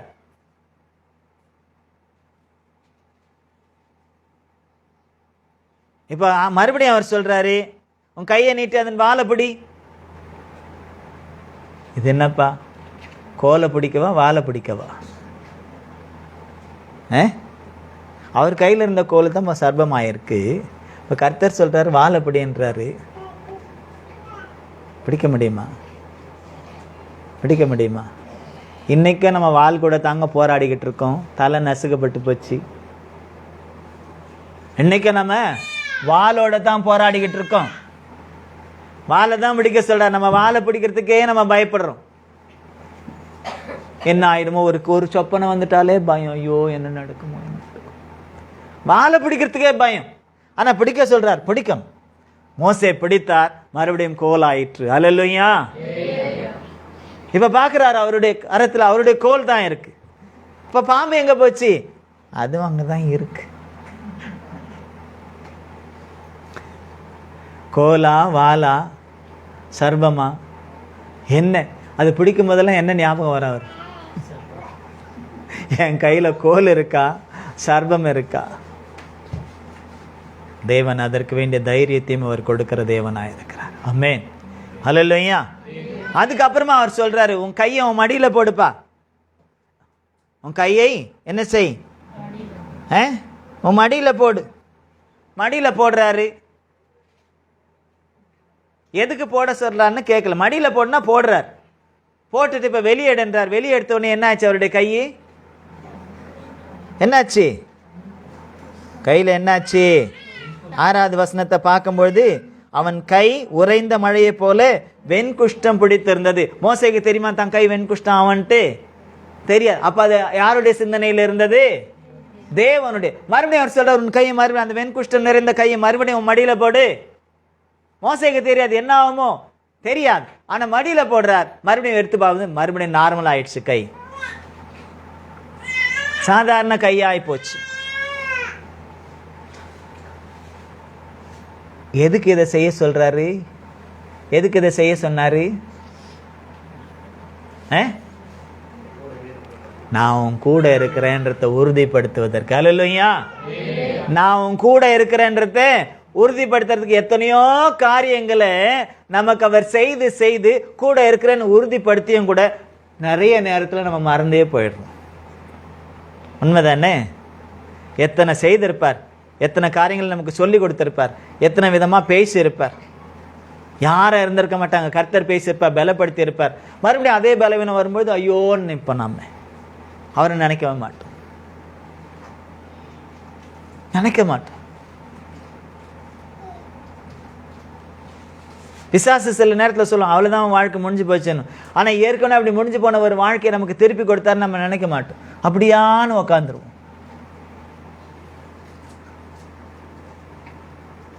என்னுடைய வாழ்க்கை அந்த கடைசி நேரம் அந்த ஹாஸ்பிட்டலில் இருக்கும்பொழுது அந்த பெட்டை விட்டு அப்படியே ஒரு பேப்பர் மாதிரி இறங்கி கீழே போகிறத நான் பார்த்தேன். எனக்கு தான் தெரியும் அது எப்படி போச்சுன்னு. அப்படி ஃபுல்லாக டோட்டலாக என்னை விட்டு இறங்கி கீழே போனது. மறுபடியும் அப்படியே இழுத்து மறுபடியும் கொண்டு வந்து நிறுத்தினவர் அவர். ஒருத்தர் நம்ம தலைமையில இருந்துட்டு போர்வை அப்படியே கொஞ்சம் கொஞ்சமாக இழுத்து கீழே விட்டால் எப்படி இருக்கும், அந்த மாதிரி என் உடம்பு ஃபுல்லாக அப்படி போகுது. ஒரு பேப்பர் அட்டை மாதிரி அப்படி போகிறத நான் பார்க்குறேன்.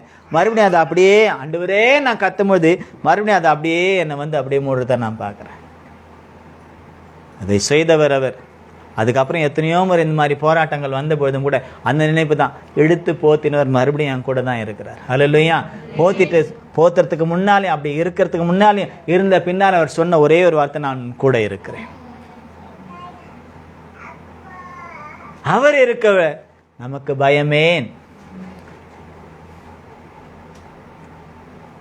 அவர் நம் கூட இருக்க நமக்கு பயமேன். பயப்படக்கூடாது. அப்போ கூட இருக்கிறதுக்கான அந்த அடையாளங்களை எல்லாம் காண்பிக்கிறார்.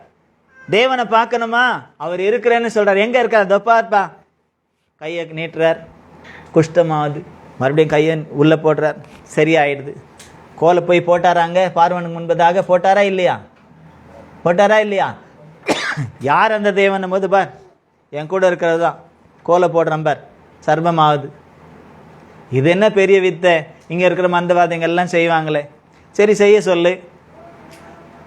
ஏன்னா அவர் என்ன சொன்னார், பூமியில் எந்த ஜாதியினிடத்தும் ஜனனிடத்திலும் கண்டிராத அற்புதங்களை அதிசயங்களை நான் செய்வேன். ஆமென். கோலை போடுறாரு, சர்பமாவது. மற்ற எல்லா மந்திரவாதிகளும் கூப்பிடுறான் பார்வோன், எல்லாரும் வந்து போடுறாங்க, சர்பமாவது. எல்லாம் உண்மை தான் ஆச்சு. ஆனால் ரிட்டன் அவங்க கையில் கோலா போச்சாது? மந்திரவாதிங்க கையில் போட்ட மந்திரவாதிங்க கோலெல்லாம் மறுபடியும் அவங்க கையில் கோலா போச்சு? இல்லை. இந்த ஒத்த கோல் மொத்த போட்ட மந்திரவாதி கோலெல்லாம் அந்த சர்மங்களை எல்லாம் என்ன செய்துச்சு? முழங்கிடுச்சு. மறுபடியும் அவர் வாழை பிடிக்கிறார், ஒரே கோலாக தான் நிற்குது. அத்தனை மந்திரவாதிகளுடைய அந்த மந்திரம் தந்திரம் எல்லாம் இப்போ யார் கையில் வந்துருச்சு? யாருடைய ஆளுகைக்குள்ளாக வந்துருச்சு? யார் காலின் கீழே வந்துருச்சு? மோசே கிட்ட வந்துருச்சு. இப்போ மற்றவங்களால செய்ய முடிஞ்சுதா? அவங்களால சர்பத்தை வர வைக்க முடியும், ஆனால் மேற்கொள்ள முடியுமா? மேற்கொள்ள முடியாது. மேற்கொள்ள நல்ல சகல சத்ருவின் தீதான கிரிகளிலிருந்து நம்மளை மேற்கொள்ள வைக்கிறவர் தேவன் ஒருவர் மட்டுமே. அல்லேலூயா. அப்ப நாம எதை கொண்டும் பயப்பட வேண்டாம். அதுக்கப்புறம் நாம பார்க்கிறோம், விடமாட்டேன்றார் பார்வோன். நதிக்கு போறார். கர்த்தர் சொல்றாரு, நதியின் தண்ணீரை எடுப்பா, முண்டு நிலத்துல ஊத்துறாரு. என்ன ஆகுது? நதியின் நீரை எடுத்து ஊத்துனப்ப என்னாச்சு? படிங்கன்னு சொன்னா கேட்டா தானே? என்ன ஆச்சு?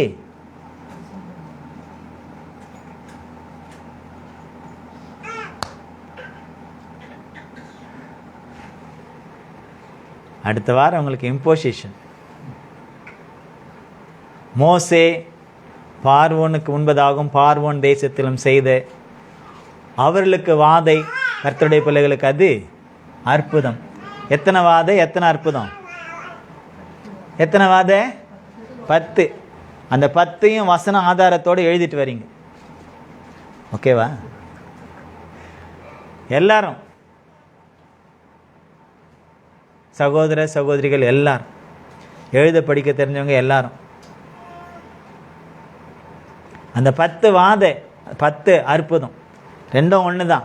அவங்களுக்கு அது வாதை, கர்த்தருடைய பிள்ளைகளுக்கு அது அற்புதம். அது வசன ஆதாரத்தோடு எழுதிட்டு வாங்க. நதியின் தண்ணீரை அடிக்க சொல்றாரு, அடிக்கிறாங்க. என்னாச்சு? ரத்தமா போச்சு. குளிக்க முடியல, குடிக்க முடியல, எதுவும் செய்ய முடியல.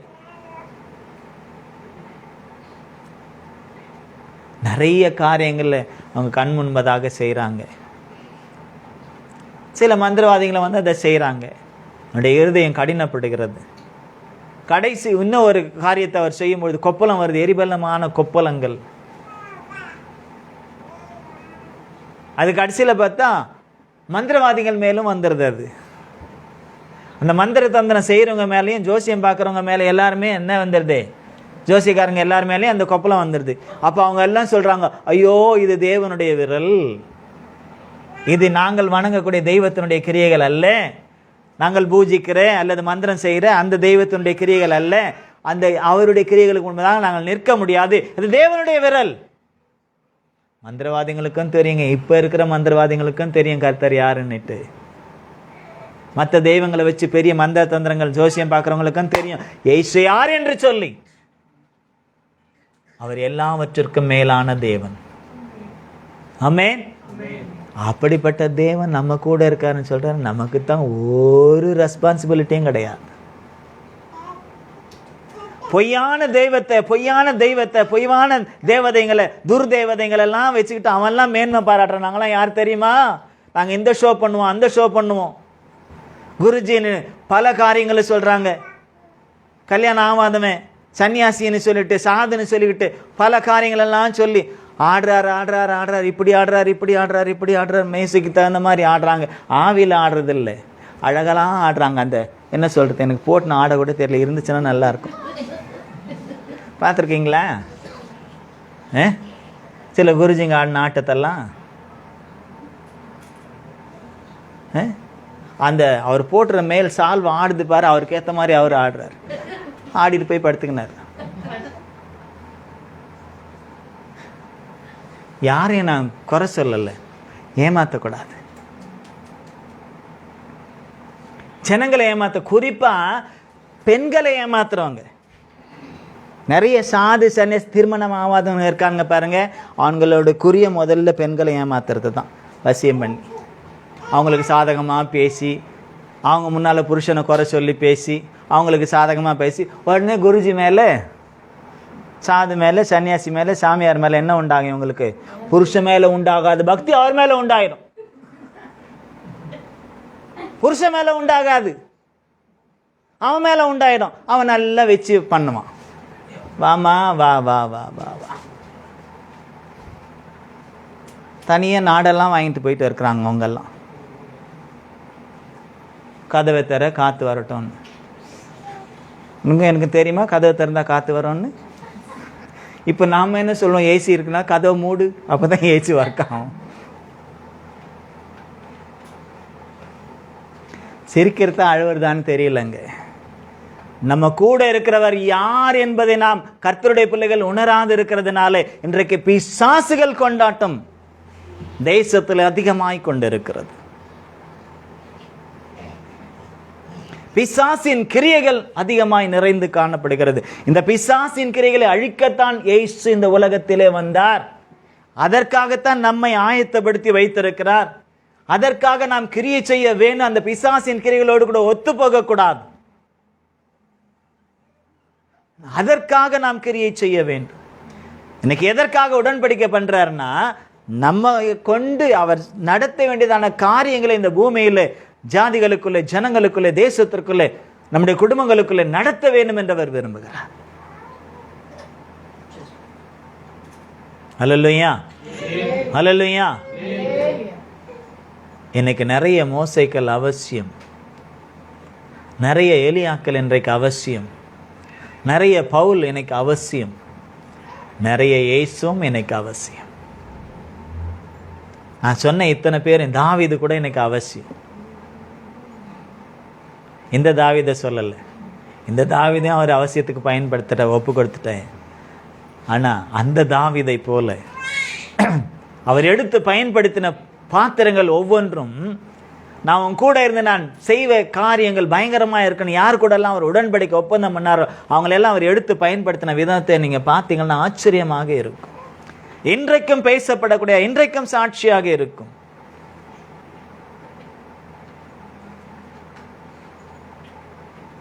சத்தியத்திற்காக செயல்பட வேண்டும். மோசேயை ஒரு தேசத்திற்கு முன்பதாக கொண்டு போய், ஒரு பார்வோன் ஒரு தேசத்தை ஆளக்கூடியவனுக்கு முன்பதாக கொண்டு போய் நிறுத்தி எப்படி வச்சார் தெரியுமா? டெரரா வச்சார். டெரிபிள், பயங்கரமான காரியத்தை செய்யக்கூடிய டெரர்னா இப்போ நீங்கள் பார்க்குற டெரரிஸ்ட் எல்லாம் பின்னால் இருந்து அடிக்கிறவன், அவன்லாம் என்ன உண்மையான தைரியம் உள்ளவன்? அவன்கெல்லாம் தைரியசாலி, அவன்கெல்லாம் பின்னால் இருந்து அடிக்கிறவனுங்க. மோசைய மாதிரி நேருக்கு நேராக போயிட்டு நின்று பேசணும். அந்த தைரியத்தை கர்த்தர் நமக்கு கொடுத்திருக்கிறார். ஆமென். அல்லேலூயா. எங்க பாஸ்டர் பேச முடியுது வீட்டில்? மனைவிக்கு முன்னால பேச முடியல, புருஷனுக்கு முன்னால பேச முடியல, பிள்ளைங்களுக்கு முன்னால பேச முடியல. நான் எங்க தேசத்து ராஜாக்கு முன்னால போய் நின்று பேசுறேன்? உடன்படிக்கைக்கு ஒத்து போலன்னு அர்த்தம். எங்க நம்மளை டெரரா நிக்க வைக்கணுமோ அங்க டெரரா நிக்க வைப்பார். அல்லேலூயா. எங்க எல்லாம் சத்ருவின் கிரியைகள் இருக்கோ அங்கெல்லாம் நம்மளை டெரரா நிக்க வைப்பார். இப்ப அந்த தேசத்தை ஆளுகை செய்கிற அந்த தேசாதிபதி அந்த பார்வோன் இடத்துல அந்த கிரியைகள் இருக்கிறதுனால அங்க கொண்டு போய் நிறுத்தினார். அங்க அடிச்சா எல்லாம் சரியாகணும் அவருக்கு தெரியும். ஆமென். எங்க அடிச்சா எங்க சரியாகணும் அவருக்கு தெரியும்.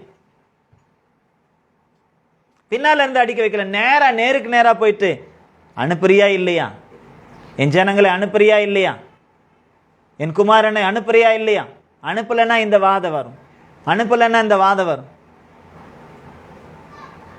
முதல் சொன்ன வாதையை செய்யாமல் சின்ன சின்ன காரியங்களை கொடுத்து பார்த்தார். மனம் திரும்பல. கடைசியா சொன்ன வாதையை கடைசியில செய்து எல்லாரையும் வெளியே கொண்டு வந்தார். அல்லேலூயா, அல்லேலூயா. மோசே அவங்களுக்கு முன்பதாக எப்படி வச்சார் தெரியுமா? தேவனாகவே வைத்தார்.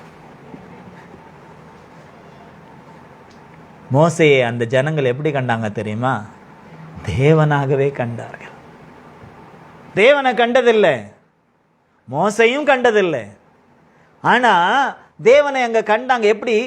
மோசையோடு கூட இருந்து அவர் செய்த அந்த கிரியைகளை பார்த்தாங்க பாருங்க. ஓ, இதுதான் அந்த தேவனுடைய கிரியையா?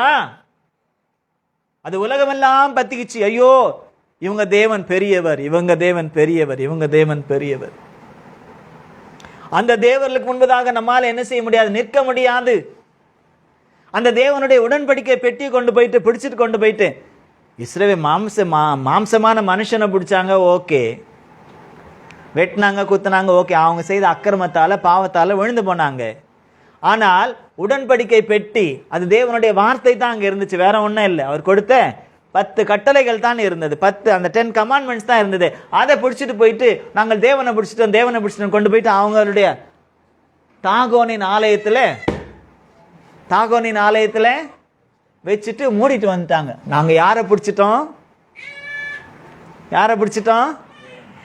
மோசேயோட தேவனை பிடிச்சிட்டோம், மோசே கூட இருந்த தேவனை பிடிச்சிட்டோம், அந்த இஸ்ரவேலருடைய தேவனை நாங்க பிடிச்சிட்டோம் அப்படின்னு கொண்டு போயிட்டு கதவை பூட்டிட்டு வந்துட்டு சந்தோஷம் கொண்டாடினாங்க. அடுத்த நாள் போய் கதவை திறந்து பார்க்குறாங்க, அவங்க தெய்வம் அந்த உடன்படிக்கை பெட்டிக்கு முன்பதாக சாஷ்டாங்கமாய் விழுந்து கிடக்கிறது.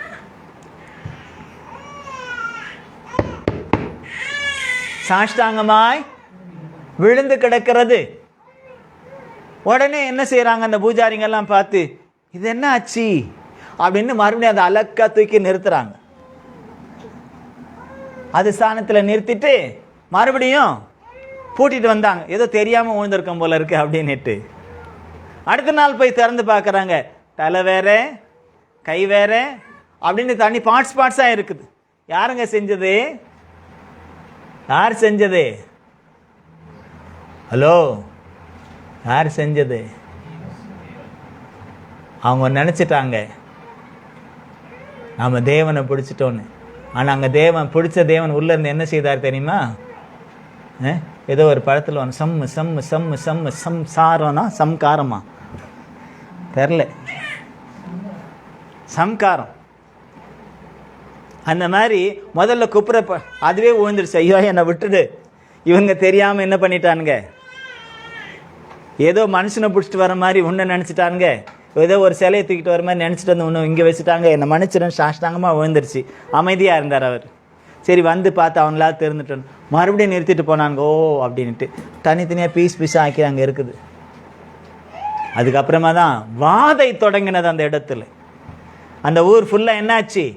வாதை, தேவனுடைய அந்த கிரியைகள் வெளியரங்கமாக கண்ணுக்கே தெரியல. கொரோனா வந்த மாதிரி. இப்போ அதை விட மோசமானது ஒன்று பரவிக்கிட்டு இருக்குதான். ஜாக்கிரதையாக இருங்க. ஜப்பானில் ஒரு பாக்டீரியா சதையை தின்றுதான். அது கொஞ்சம் கொஞ்சமாக அப்படியே தின்னுடுதான். அது வந்தால் 48 மணி நேரத்தில் க்ளோஸாம். பயமுறுத்துறதுக்காக சொல்லலை, ஜபத்தில் இருங்கிறதுக்காக சொல்கிறேன். நியூஸ் வந்துச்சா வரலையா? அனுப்புகிறேன் பார். எனக்கே ஒரு காலேஜிலேருந்து அந்த இன்ஸ்டியூட்லேருந்து அனுப்பி வச்சாங்க. எஸ்டிசியா ஏதோ அது பேர். 48 ஹவர்ஸில் மரணம். ஜப்பானில் இதுவரையிலும் 1000க்கும் மேற்பட்டவருக்கு அது பிடிச்சிருக்கு அப்படின்னு சொல்லிட்டு. இப்போ வர நோய்களுக்கெல்லாம் மருந்தே கிடையாதுன்ற மாதிரி இருக்கு. ஏன்னா அதெல்லாம் நோய்கள் அல்ல, அதெல்லாம் வாதைகள். நோய்க்கும் வாதைக்கும் வித்தியாசம் இருக்கிறது. தேவனுடைய பெட்டி அங்கே இருக்கிற வரலும் ஜனம் செத்துக்கிட்டே இருக்காங்க. உடனே அவங்க இருக்கிற எல்லாம் பயம் வந்துச்சு. ஐயோ, இந்த உடன்படிக்கை பெட்டி என்ன செய்யக்கூடாது, உடனே நம்ம இங்கிருந்து அனுப்பிடணும்ப்பா. அந்த தேவனுடைய கை நம்முடைய தேவன் மேல் பாரமாக இருக்கிறது. அல்லேலூயா. நம்முடைய தேவனுடைய கை நம்ம தேவன் மேல பாரம் அப்படின்னா அதை பிடிச்சி நொறுக்கிட்டாங்க. நம்ம தேவனே நொறுக்கினதுக்கு அப்புறம் நமக்கு என்ன இருக்கு? அதுவும் நொறுங்கி போச்சு. இப்போ தேசத்தில் இருக்கிற ஜனங்கள் எல்லாம் அழிஞ்சுக்கிட்டு இருக்காங்க. உடனே அவங்க யோசிக்கிறாங்க, ஓ இது முதல்ல இங்கேருந்து என்ன செய்யணும், இவரை அனுப்பிடணும். இந்த தேவன் நமக்கு வேண்டாம். அவர்கிட்ட மன்னிப்பு கேட்கணும்னு தோணல, அவரை ஏற்றுக்கொள்ளணும்னு தோணலை. அவர் அனுப்பிட்டால் நடந்துடும், எல்லாம் முடிஞ்சிடும்னு நினைக்கிறாங்க. அதுவும் உண்மைதான். பரிசுத்தமான தேவனை அசுத்தமான இடத்துல வைத்தால் இப்படிப்பட்ட பிரச்சனைகள் வரும். ஆமென். நம்ம சரீரமும் கூட அசுத்தமாச்சுன்னா பிரச்சனை தான் வரும். நம்முடைய சிந்தனையில் அசுத்தமாச்சுன்னா பிரச்சனை தான் வரும். நம்முடைய செயல்களில் அசுத்தமாச்சுன்னா பிரச்சனை தான் வரும். ஏன்னா நாம பரிசுத்தமான தேவனை வைத்திருக்கிறோம். அசுத்தப்படுத்துவோம் என்று சொன்னால் அவர் இருக்கக்கூடிய இடத்தை பிரச்சனை யாருக்கு? வசனம் சொல்லுது. கொரிந்தியருக்கு எழுதின அந்த நிருபத்தில் பார்க்கும் பொழுது வசனம் சொல்லுது, ஒருவன் தேவனுடைய ஆலயத்தை கெடுத்தால் அவனை தேவனை கெடுப்பார். மனுஷன் இல்லை, தேவனை கெடுப்பார். அந்த கதவை சாத்துங்க. தேவனை கெடுப்பார். அப்போ இந்த ஆலயம், இந்த சரீரமாகிய ஆலயம், அதை நாம் எப்பொழுதுமே என்ன செய்யணும்? பரிசுத்தமா காத்து கொள்ளணும். அதில் இச்சைகளுக்கோ பாவத்திற்கோ துன்மார்க்கத்துக்கோ வைராக்கியத்திற்கோ பகைக்கோ சண்டைக்கோ கோபத்துக்கோ இன்னும் நிறைய சொல்லிக்கிட்டே போகலாம். மாம்சத்தின் கிரைகள் வெளியரங்கமாக இருக்குன்னு கலாச்சாரத்தில் நம்ம வாசிக்கிறோம்ல, அதெல்லாம் டெய்லி வாசித்து இதெல்லாம் இருக்கான்னு சுத்திகரிச்சுக்கிட்டே இருக்கணும். சில நேரத்தில் கோபதாபங்கள் வரும். ஆனால் உடனே நம்ம என்ன செய்யணும்? அந்த கோபத்தை நெகிழ்ந்து விட்டு எப்போ ஒப்புரவாகலாம் அந்த சிந்தனையிலே இருக்க வேண்டும். அதை தேவன் செய்து முடிப்பார். அதை வைராக்கியமாக வச்சுக்கிட்டே உள்ள என்ன செய்யக்கூடாது? உகாத்துக்கிட்டு இருந்தா பிசாசு நம்ம உள்ள வச்சுக்கிட்டு இருக்கோம். அப்ப தேவன் நம்ம கூட இருக்க உடன்படிக்கை பண்ண விரும்புகிறார். மோசையோட பண்ணார், மோசை அதற்கு ஏற்றுக்கொண்டார். ஆகவே மோசையோடு கூட இருந்து தேவன் என்ன செய்தார்? பயங்கரமான காரியங்களை மோசே செய்யல. செய்தது யாரு? தேவன் சொல்ல சொல்ல மோசே அதை செய்தார். அப்படியா? இல்லைங்க, தேவனே செய்தார். கையை நீட்டினா தேவன் செய்கிறார். கோலை நீட்டினா தேவன் செய்கிறார். செங்கடலை பிளக்க சொல்றார். மோசையா பிளந்தாரு? கோலை தான் நீட்ட சொல்றார். கோலை நீட்டினார். செங்கல் கோல் போய் பிளந்ததா? இல்லை. வசனம் சொல்லுது, கர்த்தர் கீழ்காற்றை வீச செய்தார், அது செங்கடலை ஒதுக்கினது, இரண்டாக பிரித்தது. கர்த்தருடைய காற்று அங்கே போய் என்ன செய்தது? செங்கடலை பிரித்தது. இவங்க வெட்டாந்தரையிலே நடந்து போனார்கள். ஆமென். ஒவ்வொரு அதிசயங்களும் அற்புதங்களும் நம்ம பார்க்கும் பொழுது நம்ம எல்லாம் சொல்லுவோம், யார் செய்தா இதெல்லாம் அப்படின்னா நம்ம யார் சொல்லுவோம்? மோசே செய்தார். ஆனால் கர்த்தர் அப்படி அல்ல. சத்தியம் என்ன சொல்லுது தெரியுமா? கூட அவர் இருந்து செய்தார். தாவீது கூட இருந்து செய்தாரா அப்படின்னா ஆமென். எவ்வளவு பெரிய தாவீது கூட, நம்ம ஆயுஸ் மாதிரி சின்ன பிள்ளையா இருக்கக்கூடிய தாவீதோடு இருந்து அவர் செய்தார். என்ன செய்தார்? தேசத்தில் இருக்கிற ராஜாவாலும் மந்திரிகளாலும் சேனாதிபதிகளாலும் சேவகர்களாலும் ராணுவ வீரர்களாலும் செய்ய முடியாததை சின்ன தாவீதோடு கூட இருந்து அவர் செய்தார். அதற்கு தாவீது உடன்பட்டார். தாவீது உடன்பட்டார். ஒண்டிக்கு ஒண்டி என்கிட்ட வந்தா நான் ஜெயிச்சிருவேன்னு ஆயுஷ் சொல்லுவான், அடிச்சுட்டு வந்துடுவேன் நான். 10 பேர் வந்தா ஆயுஷ் என்ன சொல்லுவான், அடிப்பியா? 10 பேர் வந்தாலும் அடிப்பானா? சரி சோத்திரம். 100 பேர் வந்தா கஷ்டம்தான் இல்லை? ஆமாம். ஒரு தேசமே ஒருத்தனை கண்டு பயப்படுது. தாவீதனுடைய அண்ணன்மார்கள்லாம் இராணுவத்தில் இருக்காங்க, பயந்துட்டு போய் ஒளிஞ்சுக்கிறாங்க. ராஜா ஒளிஞ்சுக்கிறாரு, மந்திரி ஒளிஞ்சுக்கிறாரு, சேனாதிபதி ஒளிஞ்சுக்கிறாரு. தாவீதுக்கு மாத்திரம் பயம் வரவே இல்லை. ஹலோ, தாவீதுக்கு மாத்திரம் பயம் வரல. காரணம் என்ன? அவன் தேவனோடு இருந்தான், தேவன் அவனோடு கூட இருந்தான். எப்போ தேவனை தூசிக்கிட்டு ஸ்தோத்தரித்துக்கிட்டா, ஆராதிச்சுக்கிட்டு பாடிக்கிட்டு ஆடிக்கிட்டே இருந்தான் தேவனோடு.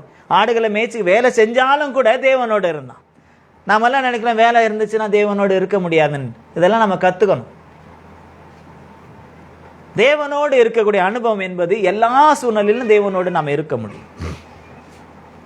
தாவீது அப்படிதான் ஆடுகள் எல்லாம் மேய்ச்சிக்கிட்டு காட்டில் சிங்கம் வந்துச்சு, கரடி வந்துச்சு, ஓநாயம் வந்துச்சு, பாதுகாப்பை கொடுத்துக்கிட்டே தேவனோடு இருந்தான். அவைகள் எல்லாம் மேற்கொண்டான் தேவனோடு இருந்து.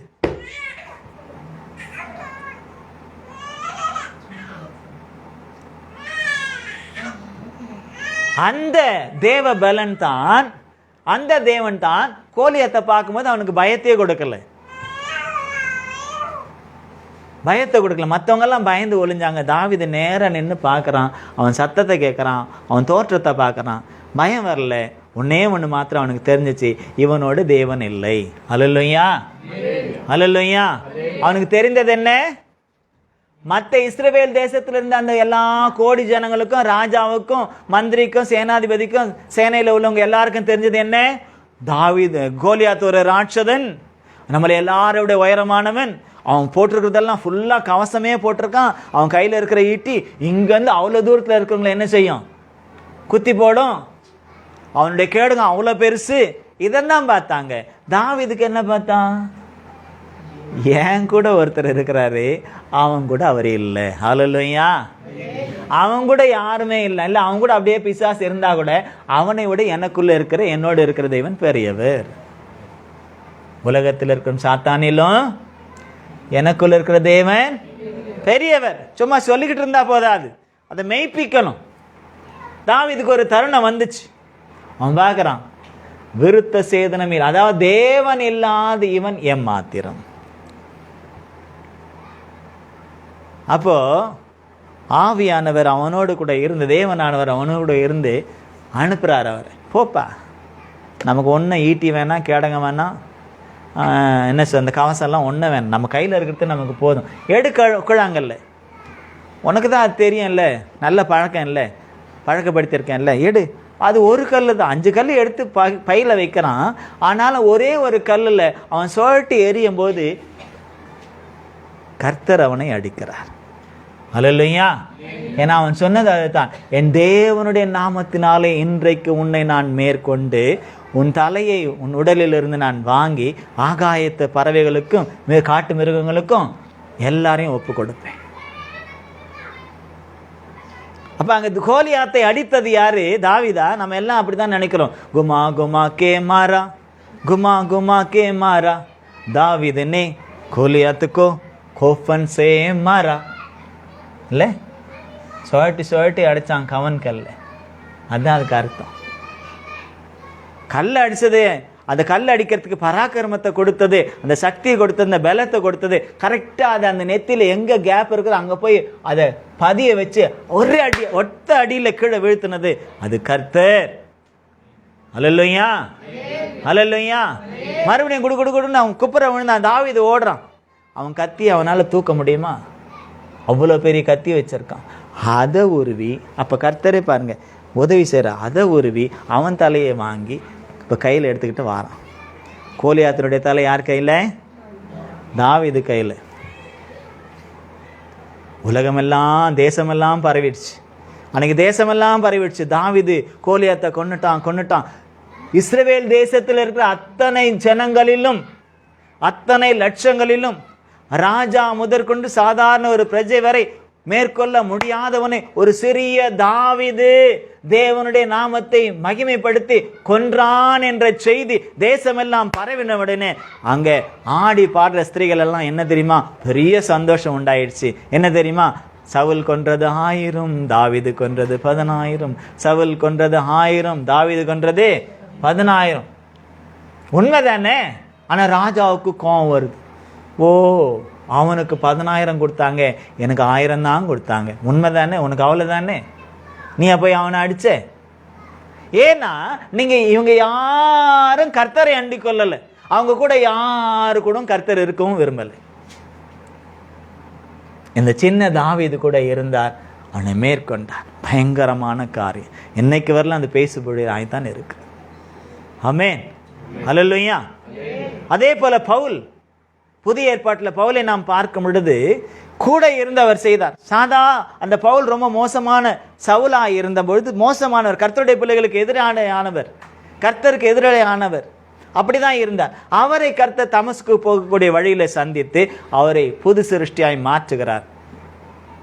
நான் என்ன செய்ய சித்தமாக்கிங்கன்னு அவர் ஒப்பு கொடுக்கும்போது உடன்படிக்கை, உன்னை கொண்டு நான் செய்ய போற காரியங்கள் அது மகிமையா இருக்கணும் அவர் சொல்லிட்டு உடன்படிக்கை பாரு, என்னெல்லாம் நீ செய்ய போற பாரு, கஷ்டமும் சில பட போற பாரு அப்படின்ட்டு எல்லாத்தையும் சொல்ற.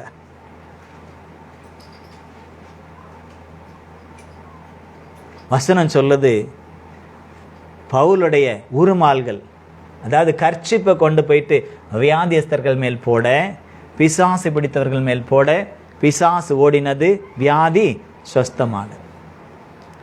கர்ச்சிப் யாருது? பவுலோடுது.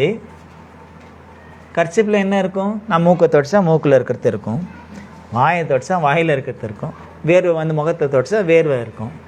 வேற என்ன இருக்கும் இதில்? ஆனால் கர்த்தர் அதை பயன்பாட்டுக்கு அனுப்புவார் என்று சொன்னால் பவுலை அங்கே மேன்மைப்படுத்த, பவுலோடு நான் இருக்கிறேன் என்பதை அவர் உறுதிப்படுத்த, பவுல் போக வேண்டாம், பவுலோட உருமால் அதாவது ருமால் போனாலே போதும் அப்படின்னு அந்த ருமாலை கொண்டு போய் போட, ருமாலில் என்ன இருக்கு? ருமாலில் ஒன்றும் இல்லை. அந்த கர்ச்சிப்பில் என்ன இருக்கு? ஒன்றும் இல்லை. ஆனால் அதை அனுப்ப சொன்ன தேவன் அங்கே போயிட்டார். அல்லேலூயா. பவுலின் தேவன் அங்கே அந்த பிசாசை அடிச்சு நொறுக்கிறார், அந்த வியாதி அடிச்சு நொறுக்கிறார், அது போயிடுது. ஆனால் எல்லாரும் என்ன நினைக்கிறாங்க? பவுலோட கர்ச்சிப்பில் கூட வல்லமை இருக்குப்ப. என்ன வல்லமை? என்ன வல்லமை? யாருடைய வல்லமை? பவுலோட வல்லமையா? அது தேவனுடைய வல்லமை. இயேசுவும் கூட இந்த பூமியில மாம்சத்துல கடந்து வந்து, தேவன் மாம்சத்துல கடந்து வந்து அவர் கிரியை செய்த பொழுது, இப்ப மோசே தேவன் பயன்படுத்தின பாத்திரம், தாவீது தேவன் பயன்படுத்தின பாத்திரம், பவுல் தேவன் பயன்படுத்தின பாத்திரம். இப்ப தேவனே பாத்திரமாய் வந்து பயன்பட்டது இயேசுவின் மூலமாக. தேவனே ஒரு பாத்திரமாக வெளிப்பட்டு கிரியை செய்தது இயேசுவின் மூலமாக. இயேசுவினுடைய வஸ்திரத்தின் ஓரத்தை தொட்டால் நான் சுகமாவேன் என்று சொன்னது யாரு? இஸ்திரி தான். எந்த இஸ்திரி? 12 வருடமாய் பெரும்பாடுள்ள ஒரு ஸ்திரீ. இயேசுவினுடைய வஸ்திரத்தை ஆகிலும் தொட்டால் நான் சுகமாவேன். அப்படியே அவள் தொட்டால் சுகமானால் இயேசு நின்றார். எத்தனையோ சீஷர்கள் எல்லாம் கூட இருந்தாங்க, நிறைய ஜனங்கள் நெருக்கிட்டு இருந்தாங்க. இயேசு நின்றார். என் வஸ்திரத்தை தொட்டது யாருன்னு கேட்கிறார். சீஷர்களோட சொல்றாங்க, யார் வேணாலும் தொட்டிருக்காங்க, நாங்கள் கூட தொட்டிருக்கலாம், ஏன்னா அப்படி நெருக்கிட்டு இருக்காங்க எல்லாரும். ஆனால் குறிப்பாக நீங்கள் எப்படி கேட்குறீங்க என் வஸ்திரத்தை தொட்டது யாருன்னு? அவர் சொல்றார், என் வஸ்திரத்திலிருந்து வல்லம், அதான் தேவன் போயிருக்கிறார். தேவன் ஒரு காரியத்தை, என் கூட இருக்கிற தேவன் ஒரு காரியத்தை செய்திருக்கிறார், அது எனக்கு தெரியும். அப்படின்னும் போது தான் அந்த ஸ்திரீ வந்து எல்லாத்தையும் சொல்றான், நான் தான் தொட்டேன், நான் தான் சுகமானேன். அல்லேலூயா. மகளே, உன் விசுவாசம் உன்னை ரட்சித்தது, உன் வேதனை நீங்கி சுகமாயிரு, சமாதானத்தோட போன்றார். அப்ப அங்க வஸ்திரத்துல இல்ல, அவர் கூட இருந்த தேவன். அவர் வஸ்திரத்தை விசுவாசத்தோட தொடும் பொழுது அங்க தேவன், இயேசுவோடு இருந்த தேவன் என்ன செய்தாரு? மாம்சத்துல வெளிப்பட்ட தேவனாகிய இயேசுவோடு இருந்த மெய்யான தேவன் என்ன செய்தாரு? அந்த ஸ்திரீக்கு சுகத்தை கொடுத்தார். அவருடைய விசுவாசத்தை பார்த்து சுகத்தை கொடுத்தார். இதை இயேசு சரியாக சொன்னார். நான் தனியா இல்லை சொன்னாரா இல்லையா? நான் தனித்திறேன், நானும் பிதாவும் எப்படி இருக்கிறோம்? பைண்ட், ஒன்றாக இருக்கிறோம்.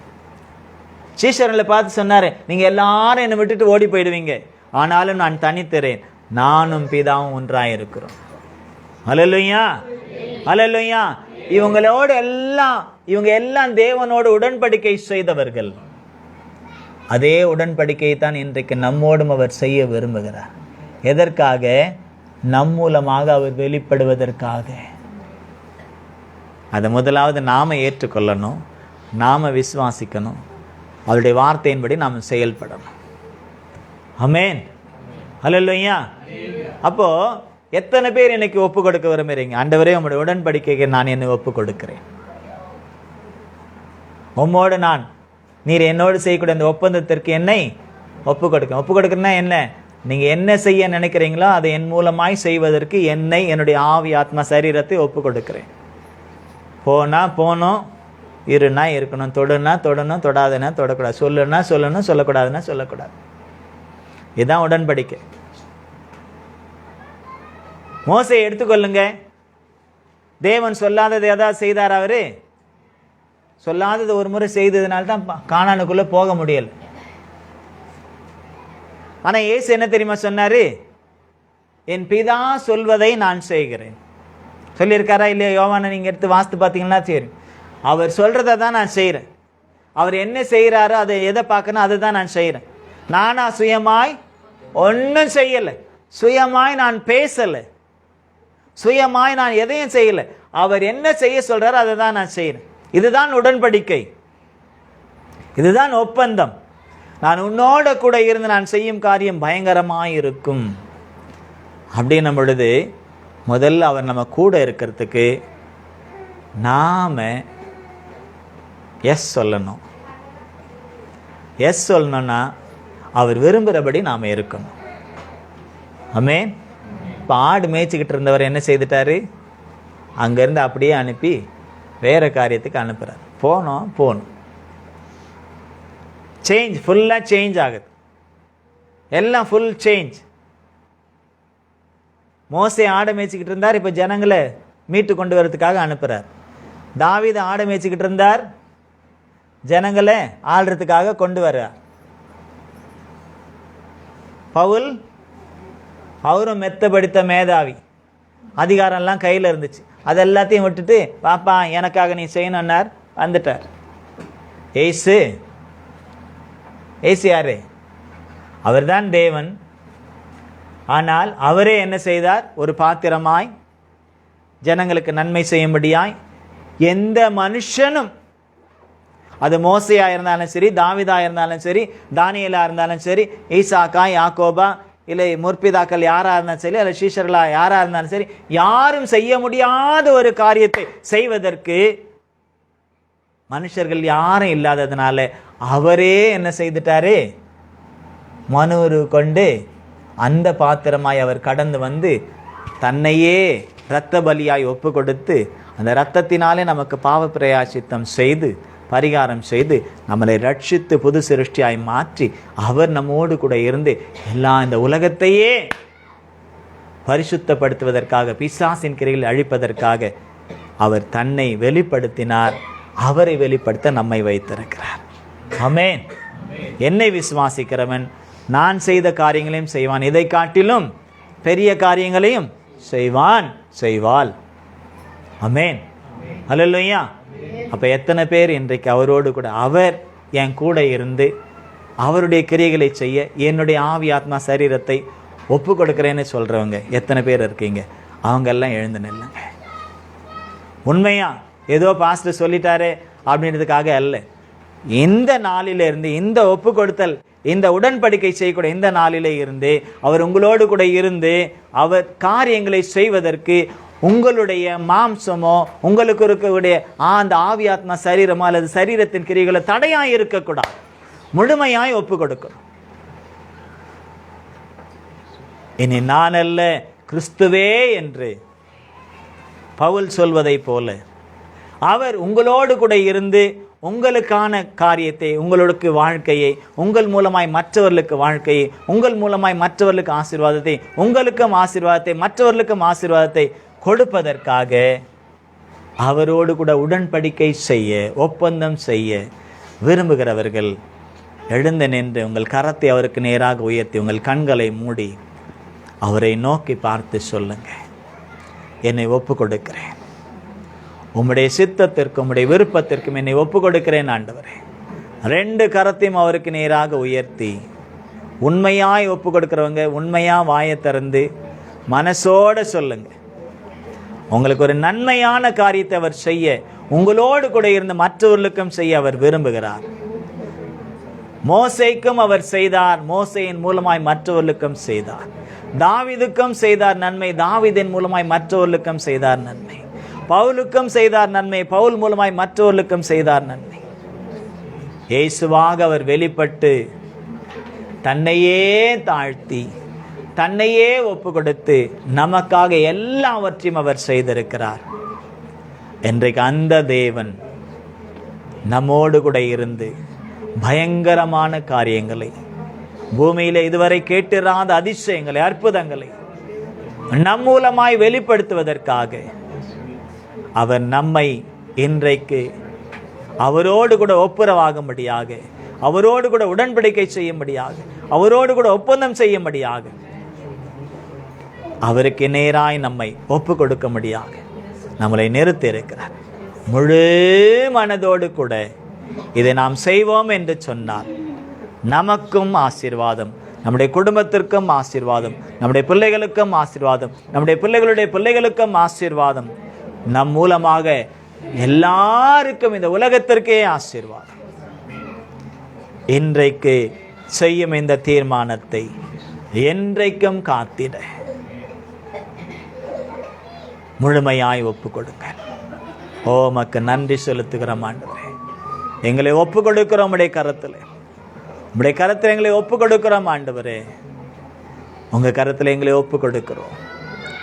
எங்களை கொண்டு நீர் என்ன செய்ய சித்தமா இருக்கிறீரோ, எங்கள் மூலமாய் நீர் என்ன செய்ய சித்தமா இருக்கிறீரோ, எங்கள் மூலமாய் நீர் உங்களை எப்படி வெளிப்படுத்த சித்தமா இருக்கிறீரோ, அவ்விதமாய் நீங்க வெளிப்படுவதற்கு உம்முடைய கிரியைகள் வெளிப்படுவதற்கு நீர் இன்றும் ஜீவனோடு இருந்து எங்களுக்குள்ளும் எங்கள் மூலமாக நீர் செயல்படுகிறீர், கிரியை செய்கிறீர் என்பதை இந்த உலகமும் கண்டு கொள்ள, நானும் கண்டு கொள்ள, உறவுகளும் கண்டு கொள்ள, குடும்பமும் கண்டு கொள்ள, தேசமும் கண்டு கொள்ள, தேசாதிபதிகளும் கண்டு கொள்ள, ராஜாக்களும் கண்டு கொள்ள, மந்திரிகளும் கண்டு கொள்ள, அப்பா அரசாட்சி செய்கிற ஒவ்வொருவரும் கண்டு கொள்ள, கடைசியான ஒவ்வொருவரும் கண்டு கொள்ள, உமது நாமத்தை மகிமைப்படுத்துவதற்கு என்னை ஒப்பு கொடுக்கிறேன்.